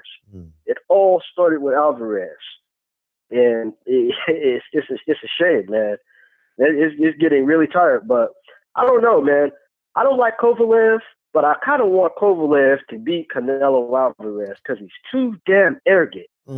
He's way too arrogant. And if he beat Alvarez, what is Alvarez going to do? All right, you just came down from the middleweight class. You fought somebody, you didn't look that hot. We're going to now check your resume and see what you ran through and see how you spent 5 years not wanting to fight Charlo or Andrade. You just fought Kovalev. You lost to him. And Kovalev had a fight with a rookie, and a rookie with 18 fights, 33 fights, however many Anthony Yards was. He did better than you.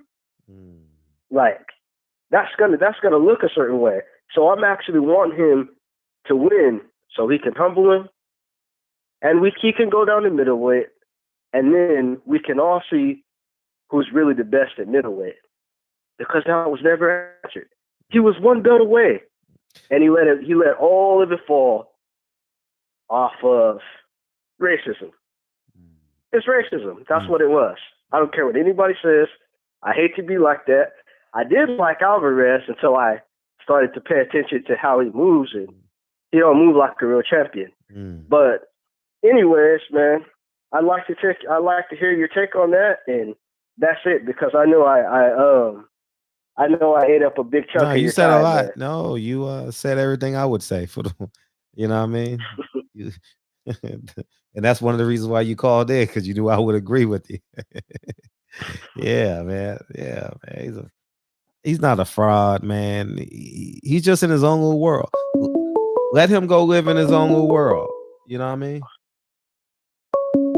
Let me get into this next call. I appreciate you calling in. Man. All the time. You too. All the time. 214. Fred, what it do? What it do, baby? Finally, you let the OG on the line. What's happening? Who this? This said 214. Oh, go ahead, man. Go, nigga. You up there? You go ahead. You got the chat on fire. Go. Okay. Number one, everybody talking about Canelo with the franchise championships. I don't agree with the franchise shit at all. No way, no way. I feel like it's some brow shit, but you can't blame Canelo. Loma, I feel like he a hoe. Canelo, I don't feel like you can blame him. Number one, when they first awarded him and shit, the first thing he did was jump on Twitter and say he wasn't with that. Nobody discussed shit with him. He wasn't in the negotiations. None of that. This is facts. You can pull up his Twitter. Do you remember that, Fred? Yeah, but we don't know how true it is. But continue. Okay, I mean, hey, you could call a spade a spade. He came out and said it. Mm-hmm. We don't know how true it is, but this is facts. Okay, that's number one. Number two, everybody say he ducking Charlo. I don't care what nobody say. I want to see that fight too. I'm from Texas. Don't get it twisted. Okay, but Charlo is not a more dangerous fight than Kovalev. If anybody thinks so, we can agree to disagree. He is not a more dangerous fight than stepping up in weight and facing the Crusher. Okay. What do you think, Fred? They hold different variants. So I think Jamal Charlo threat is he's the younger, stronger, athletic bull. And, absolutely. And whereas Canelo fighting Kovalev, he's just fighting a guy at his weight, and an older guy. It's the highest risk that reaps the lowest risk, and Canelo's the weakest link with the biggest name, and Canelo, I agree with you on that. Kovalev might be there for a payday. That fight might be fixed. Okay, and the fight might be fixed. Who was the bigger name? That was another thing I was gonna say. Who's the bigger name out of who? Between Kovalev and Charlo. Well, Charlo sells more tickets. Remember, Kovalev can't sell tickets by himself. He only can sell tickets as an opponent. Well, that's true, but he's an opponent in this situation. So what I'm saying is, which fight? Charlo Canelo is a bigger fight. I think. What up, Champ? I believe more people know Kovalev as his brand rather than Charlo brand, and I'm in Texas. No, I'm saying that, but I'm saying Charlo Canelo is a bigger fight. Yeah, I agree with you on that. You understand? Like that fight. I would rather see that fight, but what I'm saying fight is sells more tickets. I don't blame him for taking a greater challenge. That's what I feel like. I feel like, okay, yeah, I want to see that just like y'all want to see that, but he's stepping up in weight to do some more shit. He's only stepping up one weight class. Nobody see the greatness in it. He's stepping up one weight class. So, but what I will say is this. I mean, he fought one time up under that, right up under that, the theater fight. Yeah. He went up and stole a belt. He went up and stole a belt. He went up and stole a belt from Phil. And it was a regular belt, but the WBA, it said he owns the belt. Okay. Well, let me take it back. I never liked this dude. When he fought Mayweather, I was jumping up and down on the couch floor to whoop his ass. I became a Canelo fan simply by watching this dude fight. You watch his fight, Fred? I haven't watched him. I watch him on replay. But what I will say is, let me tell you, I haven't watched him live in a while. He don't fight like no Mexican. Well, he's a drug cheat. How can you reward a drug cheat? He got popped. He got popped drug cheating, and they spanked him with the suspension. He came back. Every fight you have, guess what? You do blood and urine right after the fight, so you can't take none one of them wins away from him. But whatever happened with that before the Triple G fight and all that, he got popped for that. Guess what? They tested him again. He just got popped. I say the same thing when people try to argue me about John Jones' greatness. He got popped. Okay, yeah. Guess what? He did his suspension, did his time. Whoop, come back and fight again. But he can't be on the pound for pound list if he is a cheater, right? I mean, if you cheat, all that shit is fake. Listen, all that shit is fake. When Canelo steps on the he got over 50 wins with one loss to TBE. Fred, are you serious? Have you seen the skills this dude holds? Man, go watch the Jacobs fight, Fred. He strategically take them glasses off. I don't wear glasses. He strategically, some I know. He strategically picks his opponents though. An old Cotto, an old Mosley breaks them apart in the ring. Well, I mean, Amir Khan. A lot of people were saying Liam Smith. He brings all these guys up. We got Cotto, fucking Austin Trap, back when Trap was deadly. Mm-hmm. Like, quit playing, Fred. Nah, Canelo, man.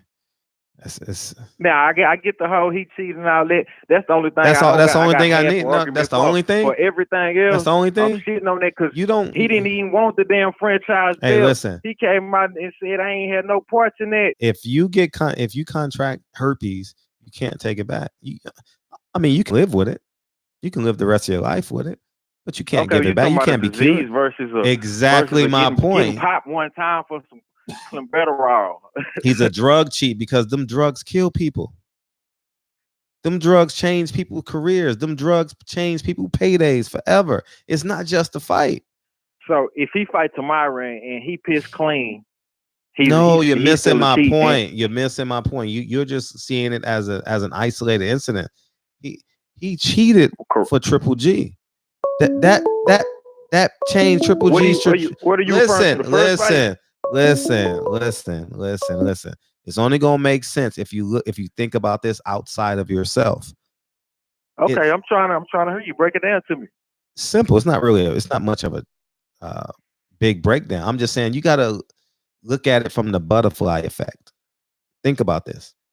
He was popped in February, right? So that means he used steroids. This is just educated guess. This is just a hypothesis. He used steroids against Triple G, right? 1. 2, people were just seeing steroids as an isolated incident. You understand? And what I'm saying to you is this. It's not an isolated incident because Canelo went off and won, and now he's the ace high in the next fight. 2, the loser of that fight gets a payday. Gets a worse payday. 3, their career is going a different direction, and the cumulative punishment. Remember, you take steroids, it takes away power from you too. You know what I mean? Okay, well, allow me to retort. You referring to the first fight he used steroids? Oh my That's God. The first fight most people see. Yes. Or is that not what you're saying? Yeah, man. But he got popped that next February 17th. That's the fight where most people say he lost, right? February 17th, February 20th, if I'm not mistaken. The second fight, Canelo dog walked him, Fred. You're missing it, dog. That's my whole point. I understand. That's my whole point. You talking about 360? I understand what you're saying. You saying he a cheat and he would have won the first fight. He would have won the first fight. Canelo would have been begging for a rematch, and maybe Triple G don't give it to him. I don't know. But part 2, what I'm saying is the pay rate is different if Triple G outright wins the first fight. Steroids changes everything. He did him dirty in the beginning and stole the bank. That's what you're saying. He did him dirty. Period. Canelo's a drug cheat, man. I'm looking at him. He's a drug cheat, dog. Well, okay, you know what? I respect your opinion, Fred. On that. As far as the drugs or whatever. But like I said, as far as him popping dirty way back then, people want to. I mean, if you don't like a particular fighter, you're gonna stick to whatever narrative you want. You know what I'm saying? I feel like that was back then. This is now. So it's over. You living in the past with it. Like I said, how the fuck am I living in the past? It just happened 18 months ago. Nigga, we not talking about the civil rights movement. We not saying si se puede. We talking about 18 months ago. The nigga only fought twice. He's only fought. He's gonna fight this Saturday, and you talking about him popping 18 months ago. Man, come on, man. Man, listen. I need one request from you. Can you do me this one solid favor? And don't next time you look at the pound for pound list, I need you to do this, okay? That's it. That's all I want you to do. If you can't do that, I can dig it. Hey, and let me say one more thing on this Earl and Bud. Earl Spence Jr. all day. Oh, you just want to get us back. Oh, baby. I spent the I spent the money, but I'm telling you, I got a job tomorrow that's gonna pay for everything. Yeah, I spent the rent money, baby. I spent the rent money, but I'm telling you, man, I got a job. I'm about to hit a lick tomorrow. We're gonna get it back, baby. Without speaking of my boy, I'm gonna do that.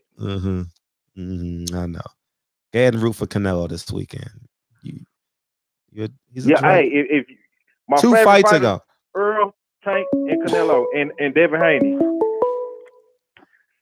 All right, do us this one favor. I only fucked one white girl. I only fucked one. I'm telling you, I only fucked one. You a hoe ass nigga for that, Fred. But I fuck with you though, man. I appreciate you, man. Thanks for calling in too. Appreciate you all the time. All right, love and blessings. Yeah. All right, peace out. Yeah, I appreciate him calling in, but Canelo's a drug cheat, y'all. Get it through your head. Get it through your head, man. Damn. Why y'all, man? Come on, y'all. Y'all got to be more wise than that, man. Come on, man. Please, man, y'all. Michael Water, yeah. Fred, fuck out of here, ABC. Yeah, man. So I just think, man, he's a drug cheat, man. You know what I mean? He gotta be years removed away from that, man. I don't know his schedule. I'm just going off the top of my head. He's only fought Triple G, Fielding, and then Jacobs, right? If I'm not mistaken. He fought Jacobs this year, right? 2019? Yeah, 2019. So he's only 3 fights removed from using steroids. That's not enough time. For me, that's not enough time. You know what I mean? Since there's a bunch of niggas in here, think if your girl cheated on you. What you gonna do? 3 months later.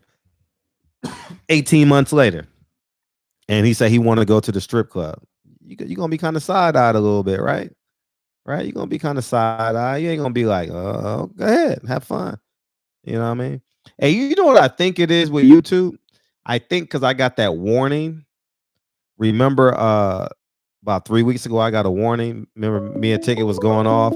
I think that's why they cut my live short. I think that's why. I'm not mistaken. 469, what's up? What's going on, Fred? How you feel? I'm good. I had to call behind my Dallas brethren, man. I hate to disagree with my brother, but he all the way out there wrong. Now, I'm going to tell you why. First of all, he's saying that Kovalov basically is a bigger name than Cholo.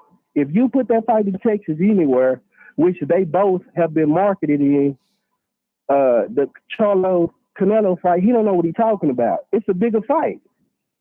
That's number one. You can put it at Minute Maid Park at where the Astros play in Houston. Mm-hmm. You can put it at Cowboy Stadium. You could take it down to San Antonio. I mean, I don't know what he's talking about. And when he's talking about Canelo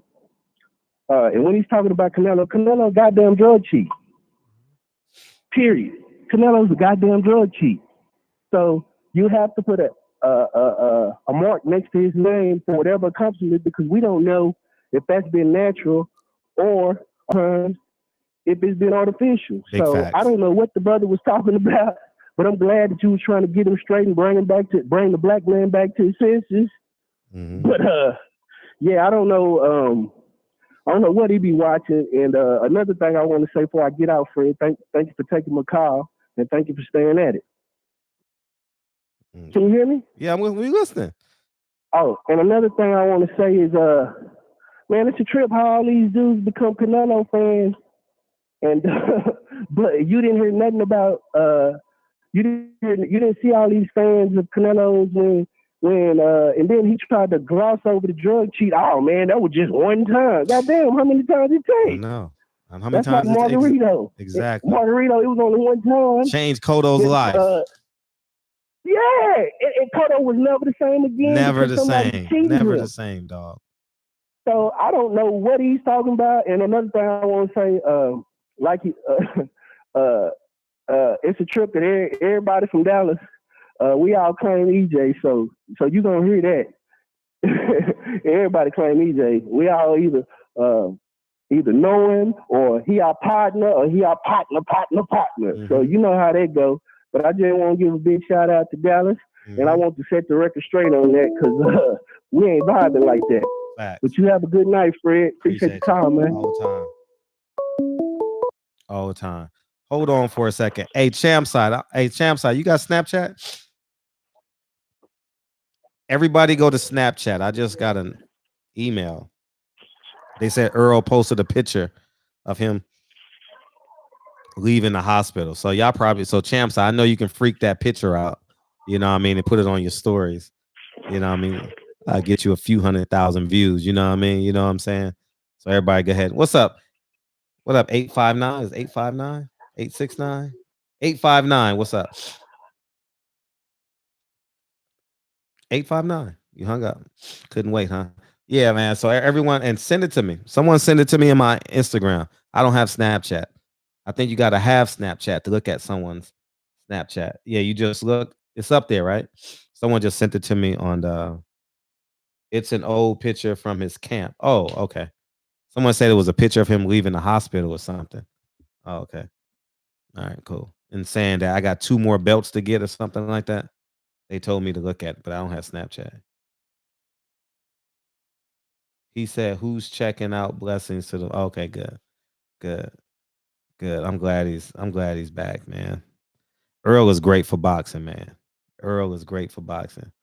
You know what I mean? He his comeback gonna be strong, man. You talk about being covered by the blood. Hey, champ. Hey, when you going to Vegas? Because I'm driving. Oh well, we'll talk about that later.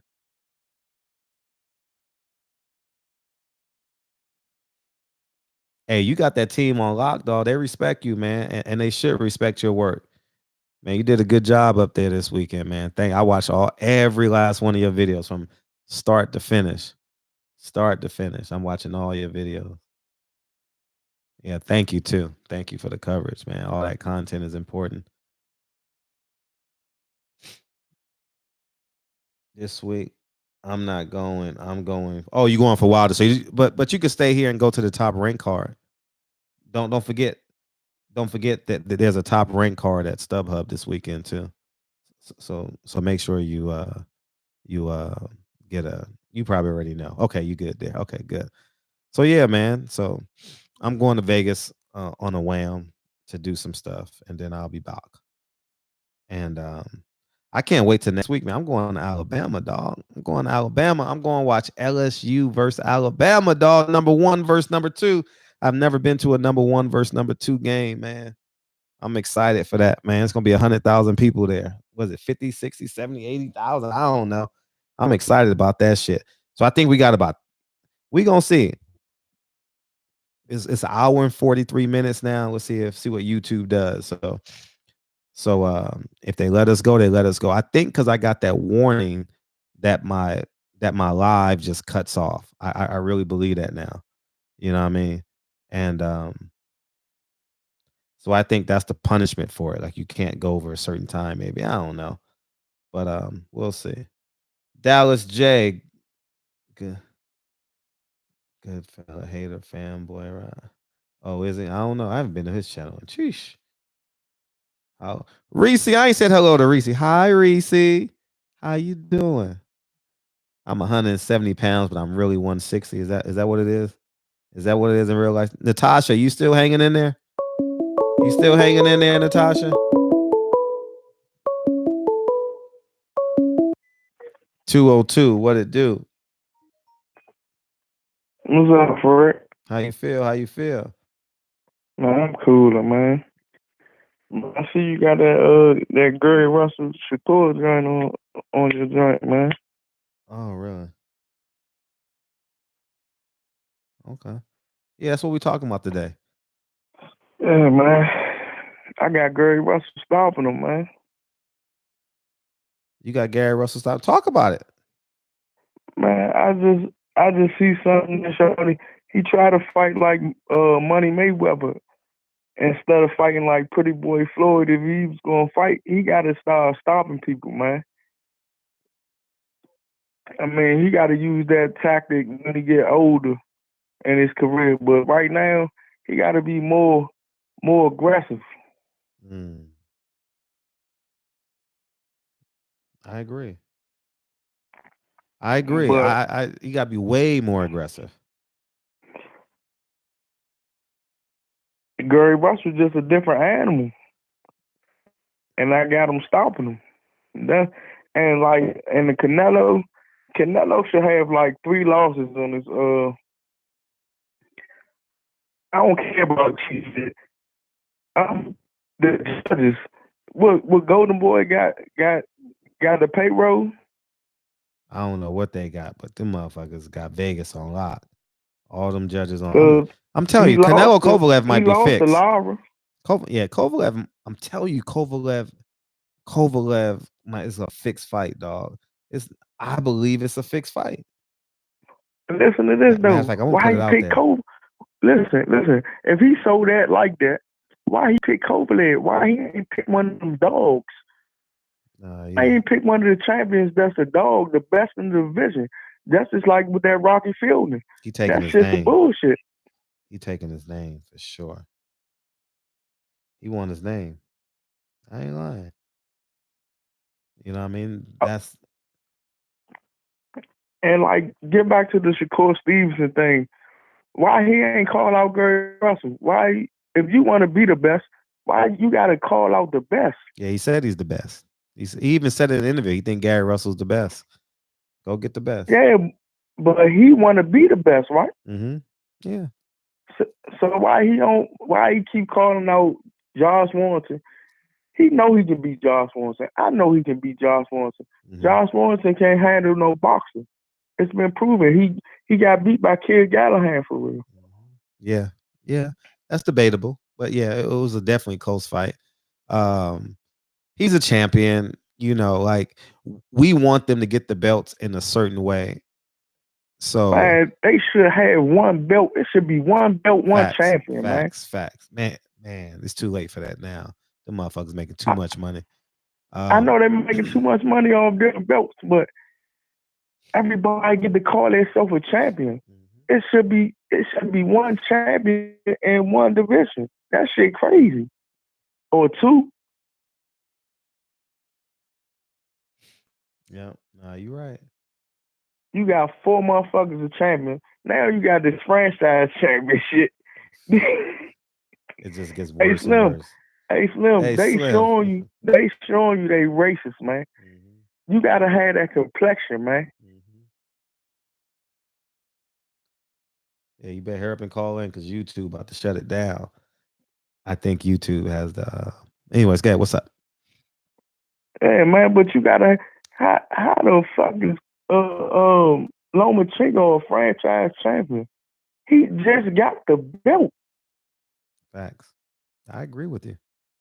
I couldn't agree with you more. And then this for Max Kellerman. How can he say I got Devin Haney gotta fight somebody? Who the fuck Luke Campbell fight? Mm-hmm.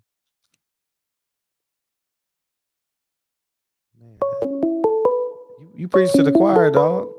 You preaching to the choir. But I'm just saying. Let me take this next call. I agree. All right, go ahead. You gonna call in tomorrow? I'll talk to you tomorrow. This what y'all been waiting for. What's up, man?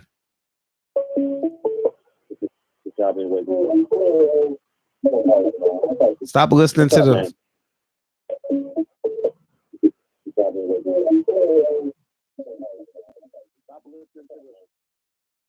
This nigga. Let me hang up on him. That was a hater calling too. I wanted y'all to hear a hater before we go. These callers slow as shit, aren't they? Man, they not even catching the short bus. They got short shoes. Shit, fuck that. Yeah, but what up, DB, Ken Dottie, V-Town, DB, Muir, DB said 214. Batman, Michael Woodard just don't get it. He don't understand about recycling dollars, man. Why these black fighters want to fight each other? All right, you gonna call back in. Let's take the call, man. Hello? Hello. How are you? Hey, what's happening, man? Hey, who this? Shit, I can't hear shit. We hear you. You got to fix what you're talking about. Anyway, he don't know what the hell is going on. But that's the last time. You got to figure that out next time, tomorrow or some shit. But yeah, man. Hollywood Fred has Deontay Wilder, Hater, and Auntie. Oh my God. We gotta have that, right? Next LA fight, we're gonna make sure that shit happens. Oh, thank you, Hollywood PJ. Thank you. When you fighting, Fred? Mexico bars, 10-0, 10 KOs. You know, that shit kind of slowed down. I ain't gonna even lie. I saw these motherfuckers dying. I'm like, I need to focus on being the best journalist in the world. I ain't gonna lie. Tell the hater to come talk to me. I'll just spar. How about I just do that?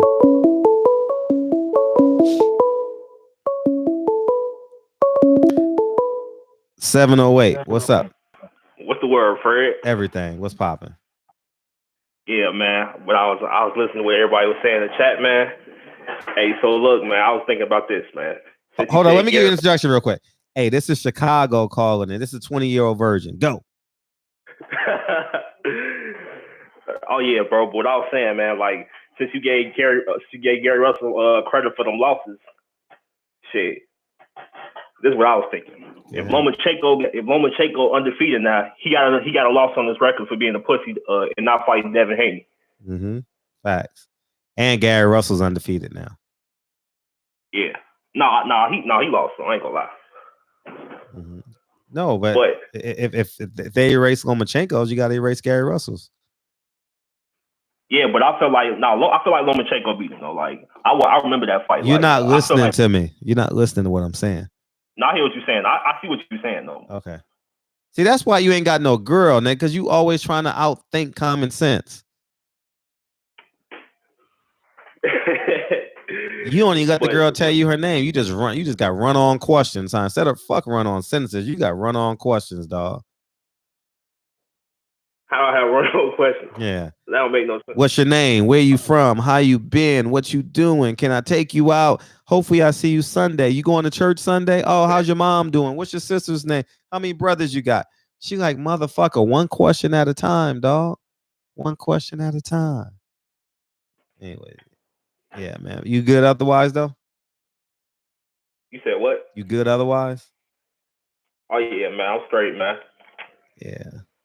But yeah, bro, I was listening to what you said about Canelo, man. I ain't gonna lie, bro. I feel like he number one, bro. Uh-huh. Hey, they going in there. You say you make $10K a month and can't get a girl, dog. Hey, your dress code is whack, huh? Yeah, my dress code is you whack. dress corny as fuck. Nah. You wear penny loafers with no socks? You said, do I wear no socks? You wear penny loafers with no socks? Or you wear sandals with socks? Which one? I wear Air Jordans. That's what I wear. Oh, shit. Yeah. Nah, you ain't wearing no Air Jordans, nigga. Everybody with Jordans got a girl. Yeah, well, you the only nigga in America that got Jordans and ain't got no girl. You the only nigga. You the only Jordans come with pussy. You didn't know that? It's like a right. Jordans come with pussy. Jordans come with a pussy and a Gucci belt. That's what it do. Man, but yeah, bro. But shit, man. Like Canelo, he got a resume, man. Like he got a resume full of people, bro. Like who people were scared to fight at one point, bro. Like I don't understand how you say like he's not like really doing anything, bro. Like I feel like he's a complete fighter. He has the skill set to do. Who you talking about? Canelo. He's a drug cheat. Man, look, that was one time. You bro. can't just go to the doctor and say, "Hey, doc, I got herpes. Hey, can you just take this away?" No, you gotta live with that. You gotta live with that title. You gotta live with it. He's a drug. We're only 18 months.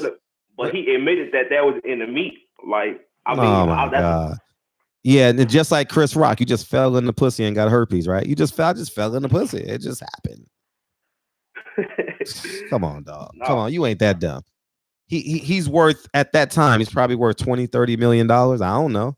I don't know how much money Oscar's stealing from him.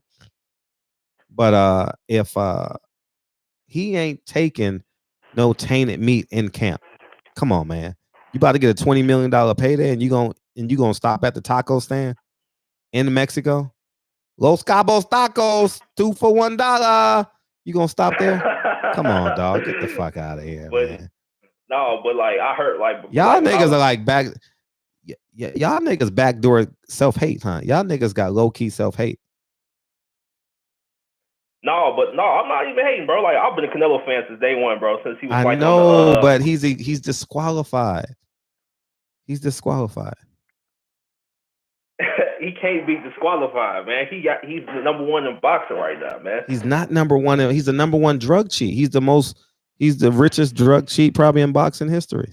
Yeah, I agree with that. Okay, so let me ask you a question. Okay, go ahead. So let's say that didn't happen. Well, how would you still view him as number one? I can't even think that. I don't live in a what if world on my pound for pound list. What if one of those 30 girls gave you some pussy? Exactly, right? Exactly. You don't live in a what if world. We live in a reality. You know what I mean? Can Marion Jones get them? Thank you, dog. Can my girl Marion Jones get her belts back? One of the baddest athletes to ever come out of the University of North Carolina. Her and Ronald Curry, the two baddest athletes. You put them two athletes, they should have dated one another. Ronald Curry and Marion Jones. But anyways, yeah. You know what I mean? But I feel like Canelo, he got the better resume than Deontay Wilder. I'm not saying Deontay definitely has a legitimate I just told you. No means no. You don't get it. You still asking the girl for a phone number, nigga. She's walking away from you. Canelo is a drug cheat. Stop chasing the girl after she says no 14 times. She ain't gonna change her mind the 15th time. All right. Canelo is a bona fide certified drug cheat. That's it.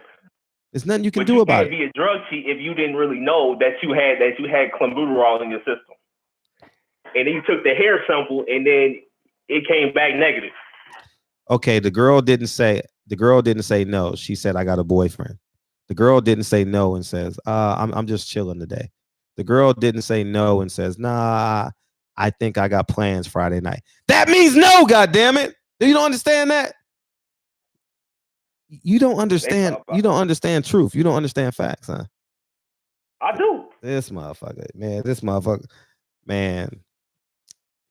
Even when you get a girl, she gonna have a boyfriend. You know that? You know that? Even when you get a girl, she gonna have a boyfriend.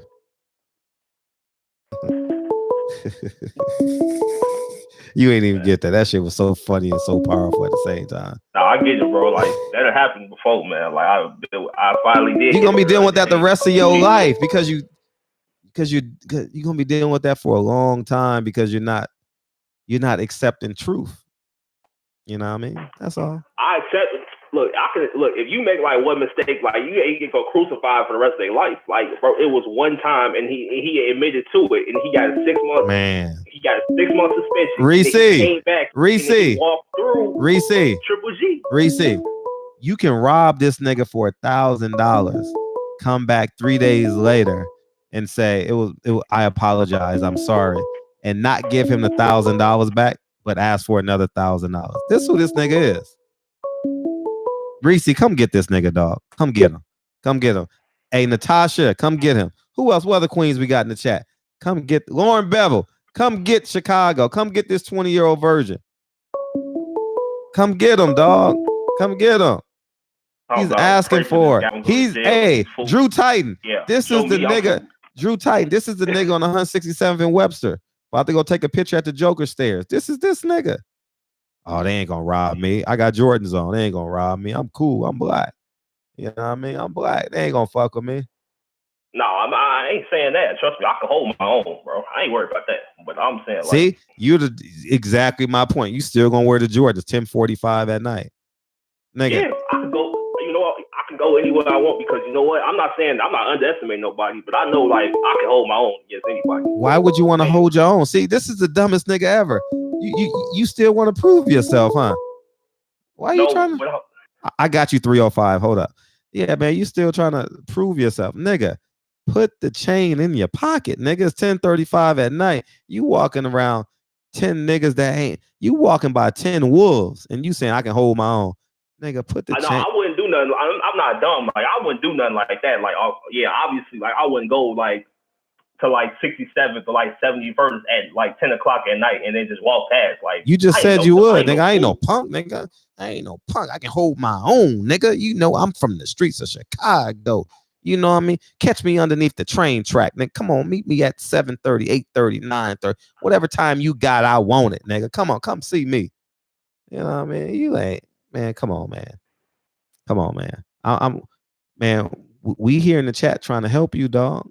But you know what I mean? You ain't getting it. Canelo is a drug cheat.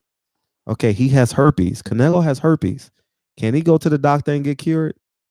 No, he has to live with that tag for the rest of his life. He is a drug cheat. Okay, Comprendo. You can't get rid of herpes. That's it. Okay. All right. Herpes and clenbuterol is two different things. No, it's not, because you have no control when it flares up. You have no control. You just have to accept it. You have to accept when the media says, no, I can't accept it. He's a drug cheat. Pete Rose is not going. Barry Bonds is not a Hall of Famer. Jose Canseco, I don't think, is a Hall of Famer. You know what I mean? You know what I mean? Drug cheats. You know what I mean? A-Rod retired 1 or 2 years early because he couldn't take it. He's a drug cheat. You know what I mean? Roger Clemens, did he get in yet? Or he's still trying to get in the Hall of Fame? You know what I mean? You in denial, but it's okay. It's okay. It's okay. I'm not. Yeah, okay. Yeah, you know, you are. Y'all entitled to y'all opinion. I'm entitled to mine. No, these are facts. It's not an opinion. He is a drug cheat. He has to live with that title the rest of his life. If you want to give him clemency on it, you give him clemency, but you can't erase it. You can't. He's a drug cheat. You know what I mean? That's it.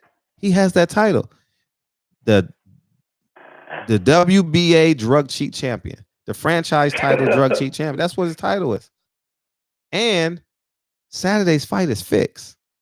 I have no doubt in my mind Saturday night's fight is fixed. And it's not fixed from a Kovalev perspective. It's with the commission. It's fixed. Now I can agree that, yeah, if it goes to the scorecards, yeah, Canelo's gonna win on the scorecards. Like, I can agree with that. But it's not gonna be no easy fight. Like, it can go. Now I'm saying, like, Canelo, he's in for a fight this week. Like, he's in for a rough fight. Like, and I was watching the Angel Garcia interview. Like, he was making some good points. Like, yeah, Kovalev, yeah, he's going down to 170. I mean, well, he's going to weigh in at 175, but he's really going to come into the fight 190, maybe 200 pounds. Mm-hmm. Hey, the next piece of pussy you buy, if she tell you to meet her somewhere, don't go. All right. You make sure you get the room and the condom. Okay. All right. Do yourself that favor. All right. Because you just don't get nothing. All right. You the type of nigga, she gonna say $250. You know what you do? You bring three $100 bills. Like, you got change? Dumb motherfucker. I'm telling you, dog. Like, it's just I'm only here to help you. You know what I mean? I'm here to help. You can't be gullible on this phone call, dog. They coming. I like the word gullible. You know, man, he is a drug cheat. All right, he's a drug cheat. Okay, accept it. All right. Stop asking these hoes if they hungry, if you paying for the pussy. Okay, stop it. All right. Stop asking her, do she need her motherfucking gas in her car if she's paying for pussy? You pay for pussy and put gas in the car. Stop it. All right. No, don't do it. All right. All right. All right. You said, fuck wrong with this kid. That's my old hood, and I don't go over there by a certain hour. I mean, I got common sense. Of course, I'm not gonna just go to some place I know I ain't supposed to be at night. But I got you in a second, 305. I'm gonna keep listening to chat for it. All right, I appreciate you. All right. The 20-year-old virgin has signed off. 305. Hurry up and call back in. I don't know how much longer YouTube gonna keep us on, but we riding it out, dog. We thugging it out, dog. We thugging it out. 305 in my city. I did it. You don't know nothing about that. What's up? What's good, family? How you feel? New caller, man. Who this? They call me blessing. It's a blessing to know me because I'm good people, but God bless you if you cross me because it's like coke, bro. Ain't no telling how you gonna come out. But look here, man. I've been checking you out for a whole minute, bro. I love the way you come through with your conversations. Your own point. You can take it or leave it. But here go my thing right here, bro. What a lot of people is missing, bro. Listen, what the media is doing, people are not paying attention. I'm gonna take you to Roy Jones, and I'm gonna deal with Floyd for a minute. Well, Remember when Roy Jones was pound for pound? It was no doubt in everybody's mind that this man was truly pound for pound number one, right? Okay, take it to Floyd. He was pound for pound, undoubtedly in everyone's mind, the number one guy, right? And these was black guys, right? We got to stick to that point. What they have done since these two top pound for pound guys are no longer on the scene, they have whitewashed and watered down the term pound for pound. They throw that on any and every. They flood the airwaves. They flood any conversation. They flood any mind and ear that will receive the word pound for pound. They watered it down so bad to they'll throw it on anybody to it. It don't have the same meaning. It don't have the same luster. It don't have the same, you know what I'm saying? This is something that you truly have to earn, bruh. And pound for pound means when a guy can clear out his division. You understand what I'm saying? Yep. And grab all the titles, undisputed, move up to another weight class, clean that out, and go up to another weight class, and not jumping and picking titles to say, I'm gonna show you what the trick. This is the skullduggery that they're using these days with boxing, and this is why they hollering about pound for pound, this and that and that. It's false. They'll move up and they'll cherry pick a titleist that's least threatening and say that they moved up to a different weight class and grab the title, but they don't clear out the division of titles, champions. They don't go through that danger zone. They'll just pick out the weakest champion and they'll go up to another weight class and repeat the cycle. But you're not fighting and clearing out the division. You're not the best because you're not putting in the work. Now, if you go back to these guys, now I'm only one guy that truly did that woe to me, that was able to wear pound for pound, and that was Roy Jones Jr. Even Floyd did this is why people was able to pick up on what he did. He set a new standard. Floyd was doing the same thing. He would move up to different weight classes. I don't want to use cherry pick with Floyd because I got so much love and respect for him, but he did not clear out divisions. He'll go up and get a title. You know what I'm saying? And then he'll move up and do the same thing. And he was fighting bigger guys. This is why you can't really beat him up, because he was fighting guys 16, 17 pounds heavier than he was. And the danger was there for him. When every guy that he almost fought, they were saying that this is the guy that's going to beat Floyd. And he'll go in there and prove him wrong. But all that good stuff said about him, even he did not clean out the divisions. Roy Jones Jr. did that. And you got another guy that's coming along that's trying to do that, but not being respected, and that's Terrence Crawford. You know what I'm saying? To me, he is right now the pound for pound king. Bro, this man is willing to wipe out the division, move up, call it out all the champions, and he's willing to fight these guys. We have to respect that. You know what I'm saying? But at the same time, bro, if the fights are not happening, it's for guys like you that's got the public's ear to put that pressure down in the right places at the right time, bro, and to get your followers to do the same thing. Mm-hmm. Put that pressure on these promoters and these fighters to make this shit happen, bro. You know what I mean? And again, they are watering down the term pound for pound, and they're doing it on purpose so that it don't have the same luster, it don't have the same meaning, so they can hand it to these little white guys and put up these franchise championships that's that's ridiculous to protect fighters from fighting black fighters who they know will walk the dog with them. And they don't want that because they don't want that. They don't want their guy to be embarrassed by this black guy. You know what I'm saying? Because they put him in such high esteem, bro. And we have to push back against that. And the best way we can do that, fam, if we go back to the way our people came up, and we ought to go to that pocketbook, bro. We got to go to that. If we don't buy these fights, if we stop participating in that nonsense and make them feel it in their pockets, they'll make a change. That's the quickest way to make them make a change. When it hurt them in that purse, we have to make that change because it's going to get worse, fam. It's going to get worse, fam. You feel me? And I just wanted to call in. This is my first time calling, bro. I appreciate you. I got a lot of love and respect for you, fam. I can't wait to run into you one day and shake your hand, bro. I appreciate what you do, man. Just keep doing what you're doing. It sometimes it can be frustrating, you know, but I like your patience with the way you deal with people because you say something. I'm the type of person, I done did a lot of growing in my life. You know what I mean? I'm 49 years old now, and it took me a while to get where I'm at right now. You know what I'm saying? Because I didn't have the patience. Bruh, you couldn't even stare at me over 3 seconds. I'm feeling like you're trying me, sizing me up. You remember those days, right? When you don't step on those brand new sneakers. And I come from that era, you know, but you have to grow, bruh. You know what I mean? But I watch you, and I can appreciate the patience that you have.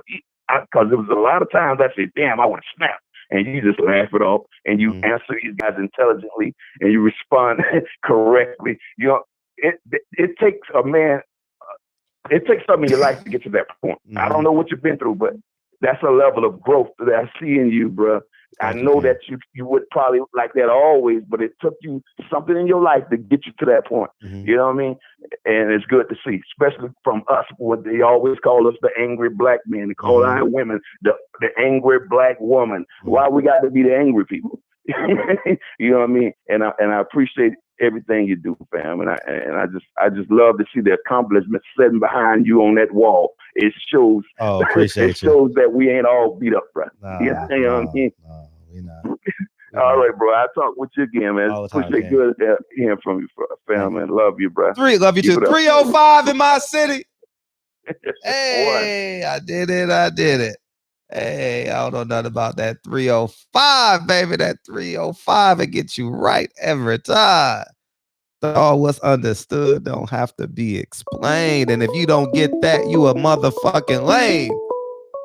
I just made that up. That shit sound cool. Y'all can have that one. Hey, y'all can have that one, all right? I'm giving that to all my real niggas, all right? Y'all can have it. What's understood don't have to be explained. And if you don't get that, you a lame. I like that. That rhymes. Yeah, you know what I mean? Yeah, man. Miami. MIAO. Yeah, man.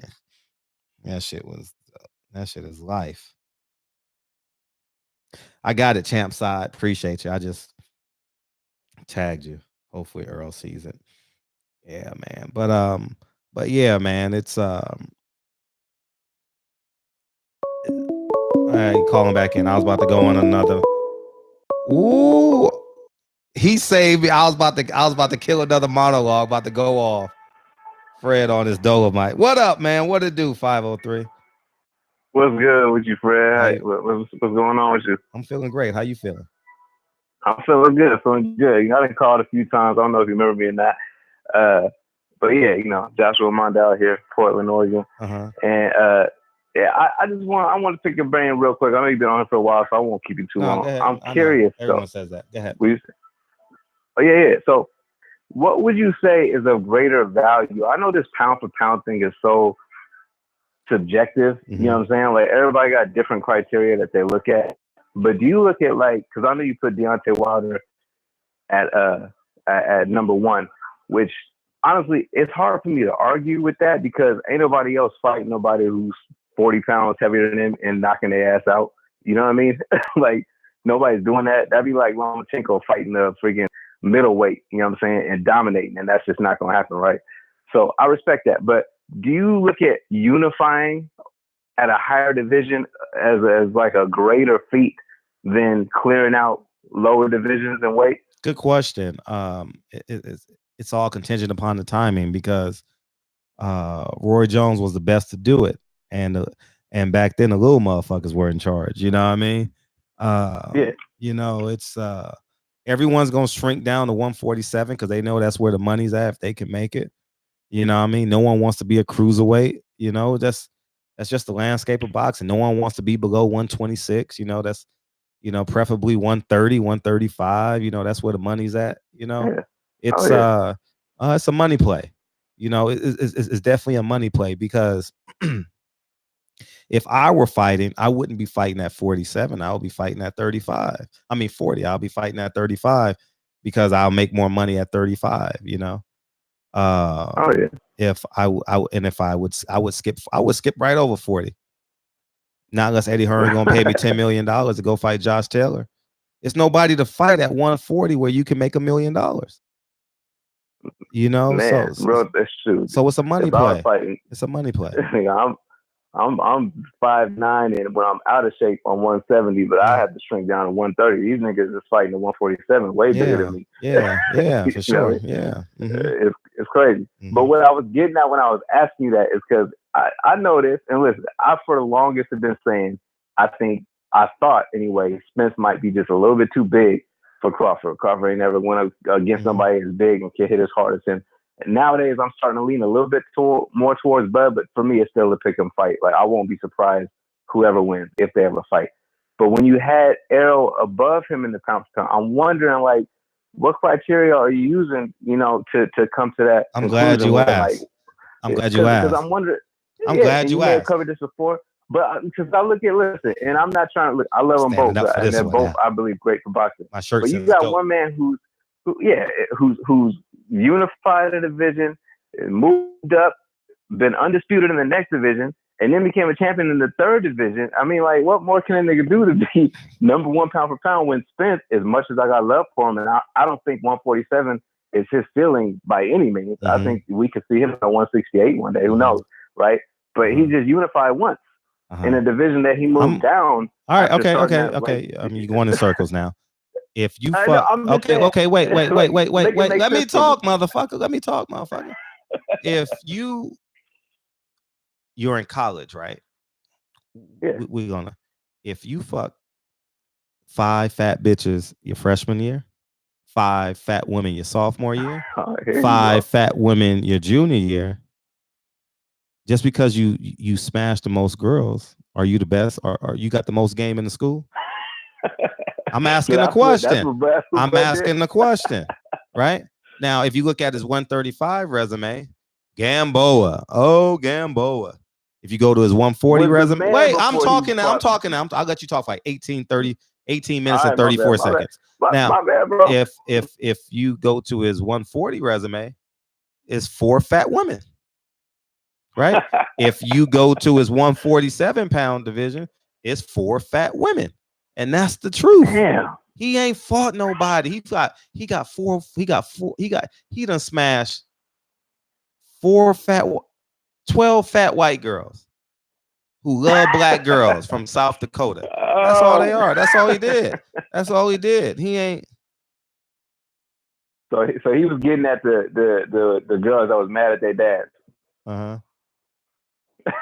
He was getting at the white girls that was mad at their dads. That's what you're saying? Yeah, PK, preacher kids. Exactly my point. It's exactly my point. He done fuck. I'm telling you, dog. I'm spitting the real, dog. I'm spitting the real. His resume, his resume is inflated, just like the women you punch. Inflated. All right. That's Yo, and I hear what you're saying, but I mean, let's keep it a buck though. He did manhandle the dude that technically beat Pacquiao, who everybody's vying for right now. Did he not? I mean, we can argue about what you think happened against Jeff Horn, but T-Bud did that. Like, he moved up and manhandled the dude that went 12 and had a rugged fight with Pacquiao, who everybody's chasing now. And I get it because it's, for the money and legacy and all that. But I mean, that don't count for nothing. I mean, I'm saying, like, I'm trying to be objective. Like I said, I love Spence, and it's still a pick 'em fight. I can't really just say who's gonna win, who won't. But if you talking pound for pound, like, I get what you're saying, like, the competition, but he can only fight who's in front of him. You know what I'm saying? Like, he can't control people want to pick at Floyd Mayweather's resume, which is hard to do. I don't know why people try, but I'm saying, like, if he got all the belts in the division, what can you say? Like, they weren't that good, but that was the best that they had available. Victor Postol was avoided by everybody. And then T-Bud handled him like it was nothing. You know what I'm saying? Like, Gamboa was the man until he faced T-Bud, and then what happened to him? Like, he changes people, like that Andre Ward effect and Kovalev. You feel me? Like, I'm not saying he's better. I want to understand how unifying once in one division, like, trumps all of that. You know what I'm saying? Like, just objectively. You know what I mean? Like, you know the optics of that is hard to kind of. So him fighting Sean Porter is greater than anything that T-Bud has ever done in his whole entire boxing career.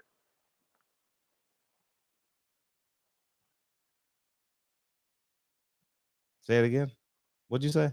So him unifying. I'm kind of tuning you out now. With Sean Porter. But go ahead. Are you tuning me out now? Because you ain't making no sense. I know sense. you start hearing that real.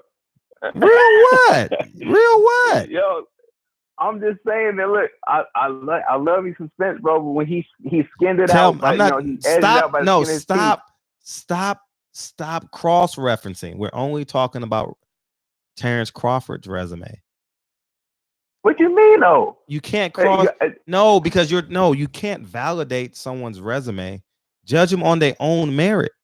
Let his resume stand on its own. Don't compare and contrast. Can't. But here's why I'm here's why I can compare, because you did that. You put him under dude and your pound for pound list. So that's why we can debate. Like, that's a public. This is my pound for pound. Okay. Under well, if you want to do that, there's no one on his resume better than Lamont Peterson. There's no one on it. There's no one on Triple B's resume better than Lamont Peterson. If you want to talk about complete resumes, there's no one on his resume. You want to talk about complete body of work, then Mikey Garcia. Fuck the weight class. Cool. You talking about talent? There's no one better. I told you. Mikey Garcia, Terrence Crawford. Mikey Garcia also. Terrence Crawford. Terrence Crawford. If you can illustrate Terrence Crawford's resume, it probably looked like she's about 275 pounds with crooked with yellow teeth and crooked toes. That's what she looks like. Oh man, being 100. Well, you want me to lie? No respect, man. No, it's the truth. I can't wait till you think. It's the truth. It's the truth. It's the truth. It's the truth. Hey, I hear you, bro. I hear you. I'm trying to be objective. That's all. But I feel you. When they fight, though, it's gonna be on, man. I hope. First of all, I hope Spencer is good. Like, fuck the boxing shit. Just like personally, I hope everything is good with him. I think it's good. That's more important. I think it's good. Yeah, than all of this. You know what I'm saying? So hopefully he's straight. It's a blessing that he's still there for his family and his children and all that. That's amazing. I mean, so hopefully he's good. But if he is, and I hope they can hurry up and make this. You know what I'm saying? At some point. Because man, we'd be cheated if we don't get to see that, bro. That'd be like one of the greatest fights that never happened if they don't fight. You know what I'm saying? So I couldn't agree with you more. Hopefully it happens. Yeah. Hopefully they learned a lesson from Wilder and Joshua. Even though we might get something bigger with him and Reese, but still, you know what I mean? Like, can't be marinating stuff for 5 years. Everybody ain't Floyd and Pacquiao, Right. Yeah. But shoot, I get up off here, man. I know it's late, man. I just had to say my piece. But I respect your analogy, man. I didn't know you was gonna go that angle with it, but it's facts, right? Tell, bro. Sex and money. Sex and money. That's how you connect to a man. You don't. Hey, I feel you, bro. Mm-hmm. But yeah, I get with you, man. Keep on doing what you're doing, bro. All the time, I appreciate the work. All the time. Appreciate you, man. All right, bro. Peace. All right. We got any more callers calling in? Damn, YouTube let us hang out tonight, dog. YouTube let us hang out tonight, dog. Oh. Yeah, man. I was wondering why T-Bud never defended all the titties? Oh, titles. I'm sorry. Oh, damn. Sorry, B-Town. That was a Freudian slip. Fred, explain the shrinking down process, please. Why do fighters, damn, it's moving too fast, shrink down if they say I feel stronger? Because it creates a competitive advantage, simply put. Creates a competitive advantage.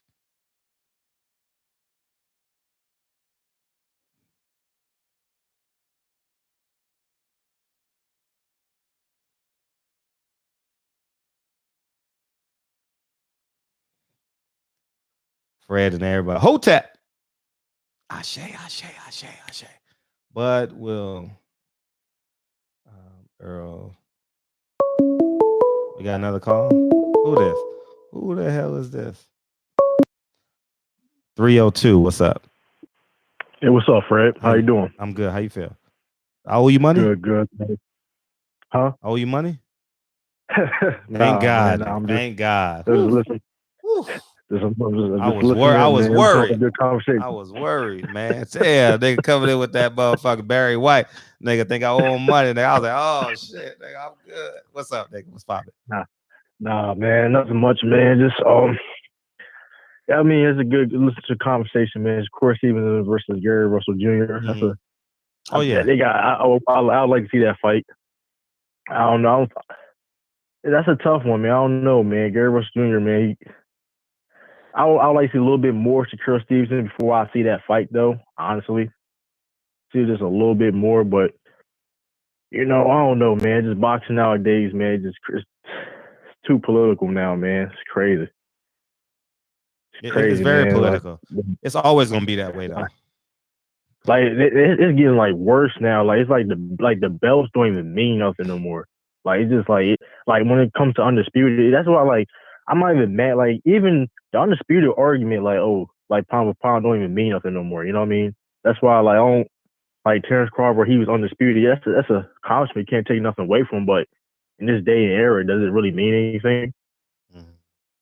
The best, you know what I mean? The best don't fight the best. You know what I mean? So it's like when people say, "Well, Terrence Crawford, why you put Errol Spence or Deontay Wilder over Terrence Crawford?" Like,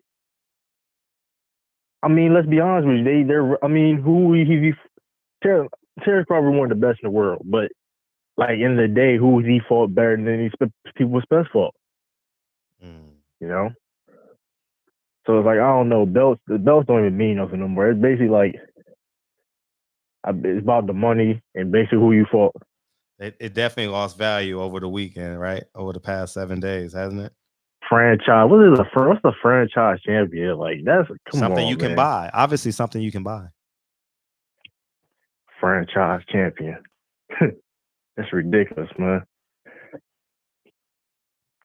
Puff hyping up Lomachenko up, man. Oh man, people gonna get exposed soon though, man. It's coming. Everything gonna come full circle. Yeah. They trying to milk people, and milking money. You know what I mean? They did with Kovalev. They were trying. I mean, Kovalev. Andre Ward got him out there. Everything coming full circle. Mm-hmm. You know, Tyson Fury running for his life. man, changed it got 2 new jobs. He's heard he's going in WWE. Then I heard he's trying to go in the UFC. Crazy. But I do feel Fred. I'm just gonna still listen in, man. Another caller calling in. I appreciate you. Yeah, thank you though, man. Appreciate you. All the time. All right, man. All right, peace.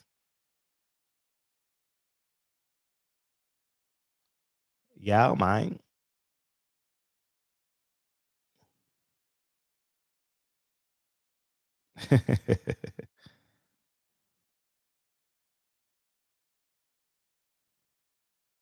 So yeah, man. Batman, you still in here, huh? You still in there? No, you gotta be to work in 3 hours, dog. What you doing, dog? Hey, this shit sounds good. Loma tend to B12, double check the details. Gotta cross my T's and dot my I's or I can't sleep well. Hey, tell me that shit don't bang, dog. God damn, man. Can't believe, man. Selfish motherfuckers. Selfish motherfuckers, dog. Man,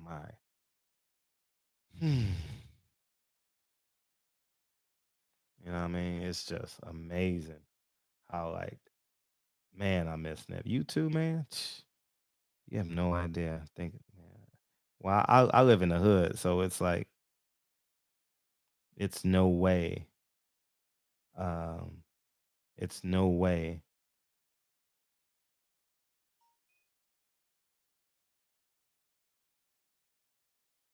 Hold up. Somebody call. See if they want to call in.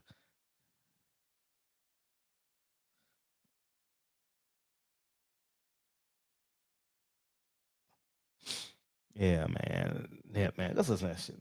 Which one we want to listen to? From the block to the big leagues, self-made millionaire, white America ain't pimp me. Hey. Hey. Yeah, man. It's yeah, man, we gotta love one another, man. We gotta love one another. My mom watching the show and shit, sending me text messages. Hi, Mom. How you doing? How you doing? You okay? Good. I'm glad you're watching. She said my lips are dry. I want to hear my mom sent me. Look, here's my mom just text me. Your lips are dry and look kind of white. Oh my God. Oh, look what I keep on my desk though. See? See? You can't take a black man nowhere without lotion and chapstick. You know, Dre not black, right? So the funniest shit ever, long time ago, I told Dre, I said, let me tell you the story in a second. Oh no. Oh no, don't worry. Don't worry about it. Don't worry.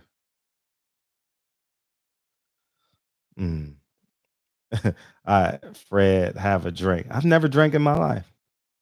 Fred, awesome. Yeah. I drink water. I put my chapstick on though. You know what I mean? Yeah, she looking out, right? Oh man. So yeah, man, what we want to talk about? We ain't got to talk boxing. Somebody throw out a topic. Fuck it. What y'all want to talk about? Yeah, franchise belt is bullshit. Any dying questions y'all ever want to ask me? Ask me now. Ask me now. Oh, yeah, I had a Roy Jones question, right? I had a Roy Jones question. I saw that. America's burning up like a motherfucker. Cali is, right? Yeah. I live in the city, so it takes a lot to get to me.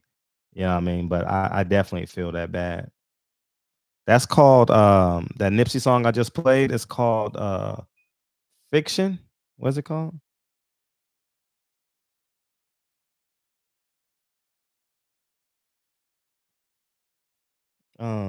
Man, what's it? Oh man. Pulp Fiction? What's it called? I know it, dog. This one, right? From the block to the big leagues, Self-made millionaire, white America ain't pimp me. Yeah. Let me get it right now. Shell shocked. Yeah, let me get it. I got it right here.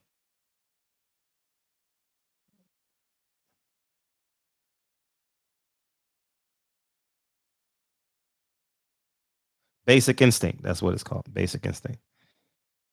No, the nightly song. What are you talking about? What song are you talking about?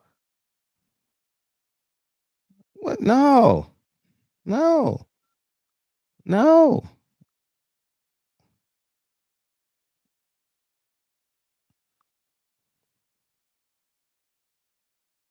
Having real conversations and shit. Oh, The Devil Is a Lie. That song? That's my song. You want to hear that shit? Let's hear that shit. Y'all want to vibe out to that shit? Sam Watson and his team, we're going to stand together. We gonna get off in a little bit. I come this way before, travel through the open door. Circumstances navigated the path, and life happened oh so fast. No, it got lonely sometimes. You see, I know we couldn't make it. Even when I'm off beat, I still land on my feet, and nothing can shake me, cause I know life took a hold on me. I never. This is where I am destined meant to be. I'm not ready to give up. I believe in the miracle of life. Life's a quick with no rehearsal. Learn quickly, they'll come for your role. Games can play, can't take it personal. Cause the devil is a liar. I'm telling you the truth. It's only what you do. Some things you gotta do.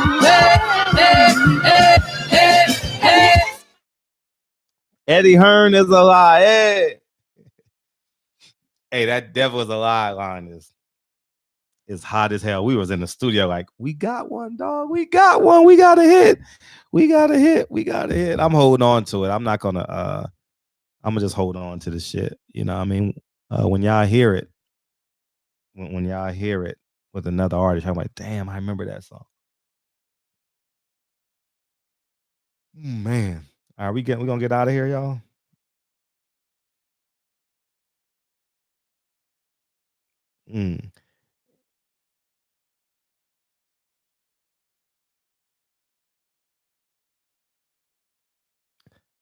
Mo butter biscuits, please. We should take Roy Jones out of the pound for pound list. No, we shouldn't take Roy Jones because it was proven that it was from GNC.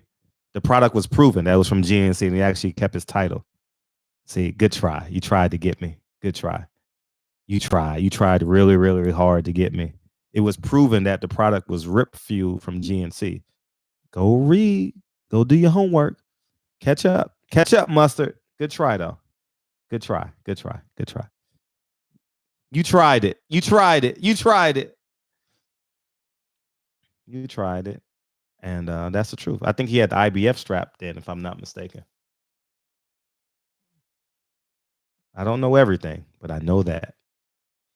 So yeah, man, what else we got? I got some other music. Y'all want to hear another song? Let's see, what other song? Oh man, let's see. Like a guitar? Oh yeah.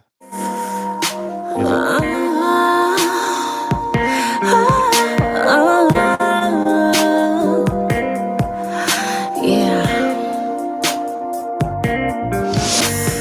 Have you ever dated a musician? Good with tempos and different rhythms.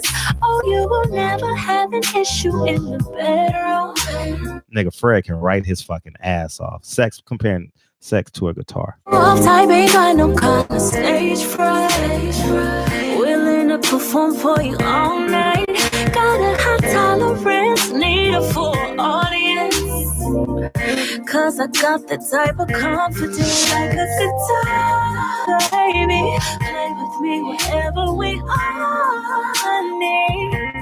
In front of a crowd, a private room with just me and you. Strum me like a guitar, baby. Play with me wherever we are. And beat it up like a drum until I call. I'm a shooting star. Now let me introduce you to the red room. Connected to my bedroom. No need to keep your voice down, baby. It's soundproof. All right, we're done with that shit. 402, what'd it do? You calling in? Okay, 5. You calling back in 559? What's up, man? You calling back in? Hold on, let me take the music off. Take the music off. What's up? 402, what's up? What's up, Fred? How you feel? How you feel? What's popping? Shit on lunch break. Shoot your shit real quick, man. Hey. Hurry up. Because you got to eat your sandwich and talk. And you can't talk with your mouth full. What's up?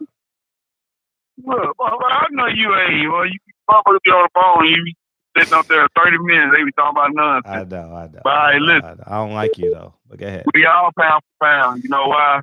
Because we all smash BBW. Who? I had one in my life, nigga. One in my life. One in my nigga. I had one in my life. I fought the heavyweight champion one time in my life and one time only. I don't even know if I won. I ain't even care. Nigga, I probably was in the drought, man. The streets was in the drought. You know what I mean? It didn't rain all summer. You know what I mean? It didn't rain all summer. It was a drought, nigga. It was a drought. I know at least every guy in the chat is bad. At least 3 of them motherfuckers. Not 8 of them. One. I can recall one in my life. I ain't gonna need a lot of y'all. Nigga. One. I got one. One. I can't believe it neither. Damn. She ain't deserve me neither. Well, hey, gotta throw you on the pound for pound list, I guess. Yeah, throw me on the pound. I'll never be the heavyweight champ ever again in my life. Never, ever. All right, bro. Ever. Hey, appreciate you, Fred. Man, you have a good one, bro. All the time.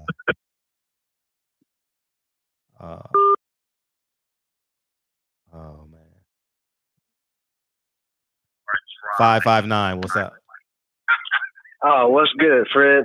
I'm calling because of the people talking about the pound for pound and the fast food chain belt. Mm-hmm. I'm done talking about the fast food chain belt, the franchise belt that sounds like something the KFC made. Oh my God, that's dope. But anyways, with Terrence Crawford and Errol Spencer, I look at it like this: you got the best at pound for pound because Terrence Crawford he united the belts at the lightweight or junior light welterweight, whatever weight it was, I don't remember right now, and you have Errol fought all the welterweights. He's fought Sean Porter recently. Mikey Garcia joined the 147, even though he's still lightweight. You have Lamont Peterson, like you said. Then you have Kell Brook. If people have to give recognition for Chris Algieri, even though Manny Pacquiao knocked him 4 times, you still have to give him his credit. Mm-hmm. And then that's pretty much Chris Algieri is pretty much Errol Spencer's version of Jeff Horn for Terrence Bud Crawford. That's what I'm gonna say. And the funny thing is, they both fought Manny Pacquiao. The only thing is, Terrence Crawford he fought the one that cheated Manny Pacquiao, because that was a straight robbery. But yeah, man, I don't know. These people be tripping with their comments, and like they don't look at the facts, man. Like we can't. I love Terrence Bud Crawford. I do. I'm like naked. I'm like almost neck and neck. I'm gonna be honest with you. And Terrence Bud Crawford 3, Sean Porter 2, and then for me it's Errol Spence number 1 in the welterweight. As far as my favorite fighters. Gotcha. But I don't know, man. Like people, they do not pay attention. Like you can't say someone's the best in the weight division if they're not fighting any competition. All he had to do is go to the PBC. If he would have went to the PBC, that would have changed the entire game, the entire landscape. He wanted to play.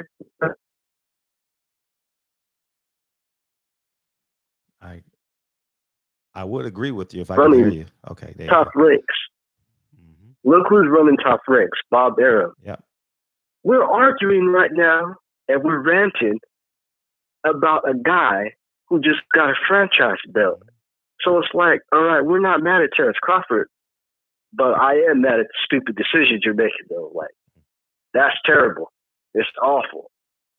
And if we're raining down on Lomachenko, we also have to rain down on the fact that you're sitting over there in the PBC. Because if he was without Heyman, he would be having fights. He would at least be able to fight Dennis Ugas right now. Thanks, that's worst case scenario. That's worst case scenario, being able to fight Dennis Ugas. I would rather watch him fight Dennis Ugas than the Ninja Turtle character he's about to fight. Like, that's ridiculous, man. Nobody wants to see him fight Green Bean, Green Vegetable, right? Fried Green tomato. Dispensary, whatever that guy's name is. That's straight trash, man. It's straight garbage. all of these good fights are coming out, and you're gonna end the fight. You're gonna end the year with a no-name, and you haven't fought anybody this year. I was like, damn, man, like Terrence Crawford's the truth. You got the skills. We see what you do with Shakur Stevenson. We see all of these great things, but you gotta fight somebody, man. I bet you. And you're in the prime, the cream of the crop in the weight divisions. You're in the money. You're in the money division. You're at the 147. You got all of these juggernauts. You want to stay over there with the no-names. Then you want to sit up there and complain. You can't complain. They had the contract. They said that he didn't even call Al Heyman. What kind of stuff is that? How do you not call Al Heyman? All right, let me And take Al this next Heyman call. is feeding your people. Let me take this next Yeah, call. I know. I got you. Thanks for letting me All call the it for a time. second Yeah. time. Oh, for sure. Come on, bring it. Come on and bring it. Who this? What's up? Yo, this Observing Stuff. All right. This who? You hear me? Observing Stuff in the comments. Can you hear me? This who? Hold up. Observing Stuff in the comments. Can you hear me? Yeah, I hear you. What's up? Okay, I was just curious because, like, well, the message I left was, I want to know your top fighter and the top fighters like of right now of all time. Mm-hmm. My fighters of all time? Yeah. Like current ones and ones in the past. Current one right now. Number one is Wilder. Number one is Wilder. All right, so say of all time though. Like besides Wilder, like of all time. Roy With Jones. past and present. Roy Jones. Roy I don't talk about people I ain't never seen live before. You know, because I don't want to have that conversation. Because then people gonna say Willie Pep. I ain't never seen a nigga fight. People gonna say Salvador Sanchez. I've only seen him fight on YouTube. You know what I mean? So I really don't talk about people I ain't never seen. Ray Robinson. Well, I only saw the nigga on you know what I mean, Joe Louis. Like Okay, look, I understand your point because, like, for example, my favorite fighter is Sugar Robinson. But also, okay, we said Roy Jones, right? Mm-hmm. So Roy Jones got tested positive for, performance enhancing drugs. I just answered that question. I know you were trying to set me up. You know, you were trying to set me up, but you missed it. You got to rewatch the show. I answered that already. But you say Roy Jones didn't know? No, I didn't say that. You got to rewatch the show. I answered it already. 15 minutes ago. I answered it. Okay, yeah. I was to that. But yeah, like my favorite fighter basically is Sugar Robinson. Just you have every right. You have every right. You have every right. You know what I mean? I just never seen him fight. I've seen him fight, obviously, but I've never had the emotion of Friday night waiting to watch Sugar Ray Robinson fight. I have it right now. And Deontay Wilder is 3 weeks away. I say to myself sometimes, why are you fighting him? You know what I mean? Like, why are you fighting him, dog? Like, leave him alone. Like, let him go on and try and beg for fights elsewhere, you know? Yeah, and the reason why I say Sugar Robinson is because his record, the shit he had to go through back then, and how many times he had to fight, because they used to fight more frequently back then. That's why I say him, you know. You understand what I'm saying with that? Yeah, I get what you're saying. I understand what you're saying. Yeah, so also one last thing I'm gonna ask you. Oh shit. So what you think this is definitely a good question. So what you think Anthony Joshua gonna do after he beat Ruiz? You gotta beat Ruiz first. I knew you were gonna say that. Because you didn't say if. You said after he beats him. I disagree with you, so there's no need to answer that question. If you would have said if Anthony Joshua beats him, then I'll answer the question. So you don't think you in the court of law? He's gonna beat Ruiz? You didn't ask me that. You got to phrase the question right. Your Honor, can we strike that? Your Honor, objection, Your Honor. Yes, overruled. I know how I asked it. Yeah, I was asking that way. You asked it wrong. You asked it wrong question because it's not. Because if you say that, I say I disagree. So you don't think Ruiz? I mean, you don't think Joshua gonna beat Ruiz, or what do you think? You ask the question. Who do you think will win between Ruiz and Joshua? Great question. I think Andy Ruiz is going to win again. Ooh, okay. So after that, do you think Ruiz is going to fight Wilder? He better. He better. If he don't be soft, I think he's gonna be. Shit! The show is over. Oh, it just went. Oh no, we backed up. Oh my god! Oh my god! Is we back? I want everybody to hear this shit. Okay, go ahead. Oh shit! You know the show ended and then it came back. Y'all, that's amazing. Anyways, go ahead. Good. I want everybody to hear this shit. So I think if Joshua beat Ruiz, I feel like he has to fight Wilder now because he got to prove himself. But if he don't be soft, like that's the thing I'm sounds good. Worried about it. Sounds good. Yeah, so I guess about it. I'm gonna call in another time later tonight, things like that. But nice talking to you. All right, all the time. Appreciate you. Reese, you hanging in there? You know you gotta go to work in the morning. You hanging in there, Reese? You know you gotta get up at 4:30 in the morning. Michael Woodard. Oh, you got a trailer? I have to check it out. Put it in the chat. You got a movie trailer or you got a music? You say you like my link. Yeah, that's what that's a new thing to tell women. You like my link?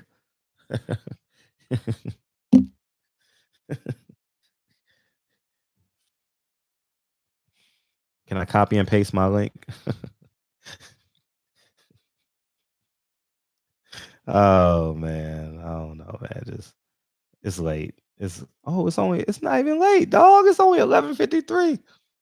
We can go another 7 minutes, dog. I can't. You two let me stay on this, dog.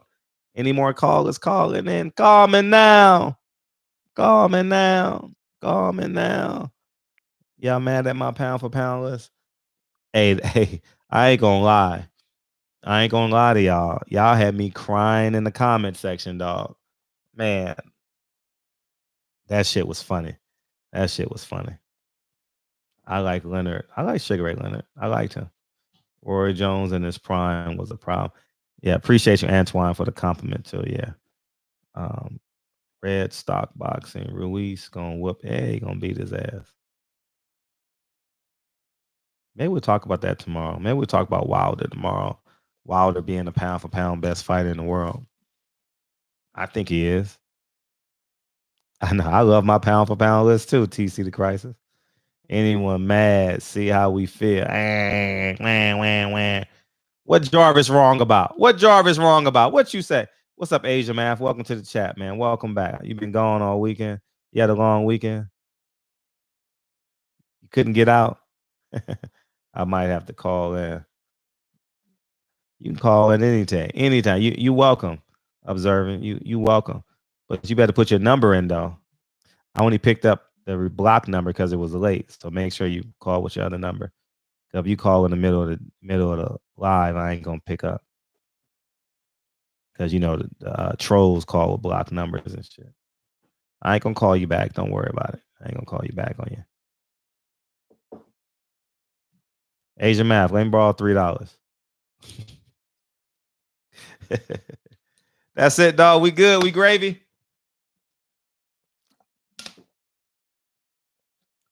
It was close, but I think Sugar Ray won. I may have watched it 10 times and had the same outcome.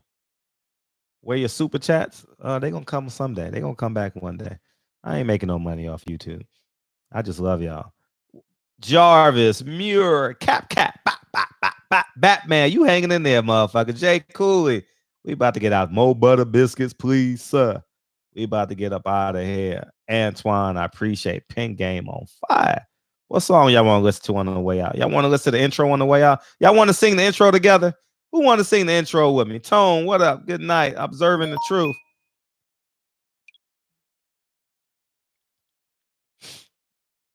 I don't know what that is. Peace. Y'all want to listen to the intro? Y'all want to listen to the intro on the way out of this motherfucker? May as well. It's the intro and the outro. Yeah. Play some Lauryn Hill. I can't, man. I don't own the music, said. Only can play 3 to 5 seconds of it, son. Loma 10 to B12, double check the details. Gotta cross my T's and dot my I's or I can't sleep well. You gonna call in tomorrow finally, Batman? You gonna get it off your chest? You gonna get that? You gonna get that Clembuterol wall off your chest? All right, let's rock out before we get the fuck out of here. Let's rock out, y'all. was killing, millions and millions of people.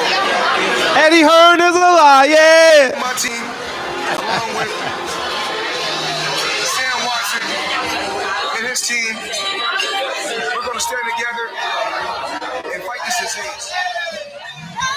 I come this way before, travel through the open door, circumstances navigated. Peace, West Virginia. You didn't call in tonight. Sorry, call in tomorrow. No, it got lonely. Sometimes you see, I know we couldn't make it. Even when I'm off beat, I still land on my feet. And nothing can shake me. Cause Drew Tight, no chains on 167. Never. This is where I am destined to be. Will the 20-year-old virgin be a virgin tomorrow?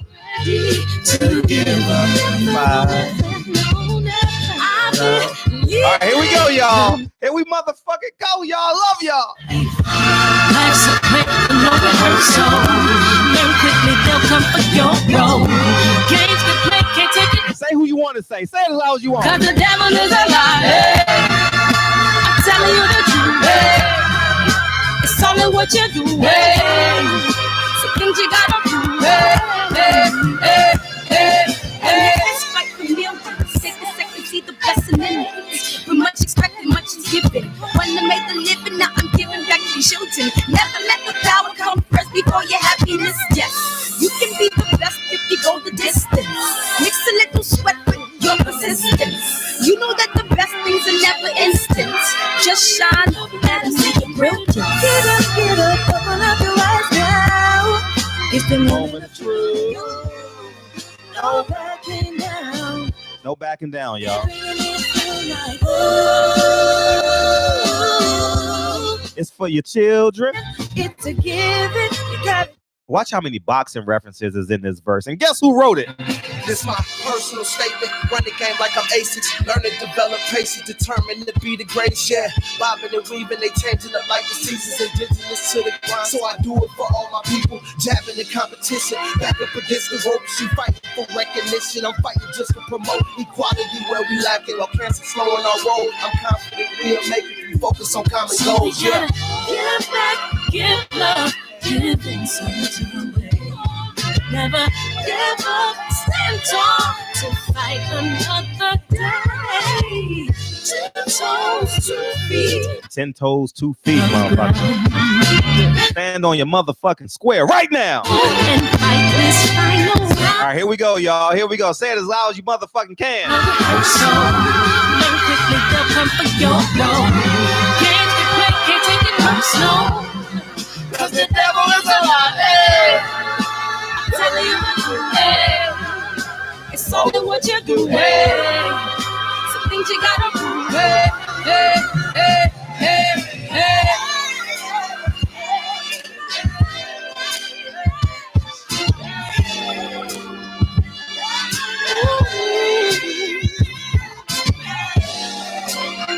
I'm gonna share all that I have and give to those in need.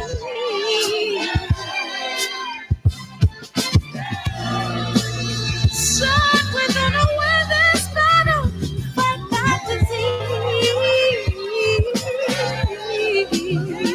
No more kids, I believe in that. That's young. We got to keep it going. Hey. Smash that like button on the way out. I love y'all. Drew Titan, stand up. Don't save them. Don't save them, Drew. Don't save them. Go on their pockets, Drew. Go on their pockets, Drew. I love y'all, man. I'll holler at y'all tomorrow, niggas. Peace.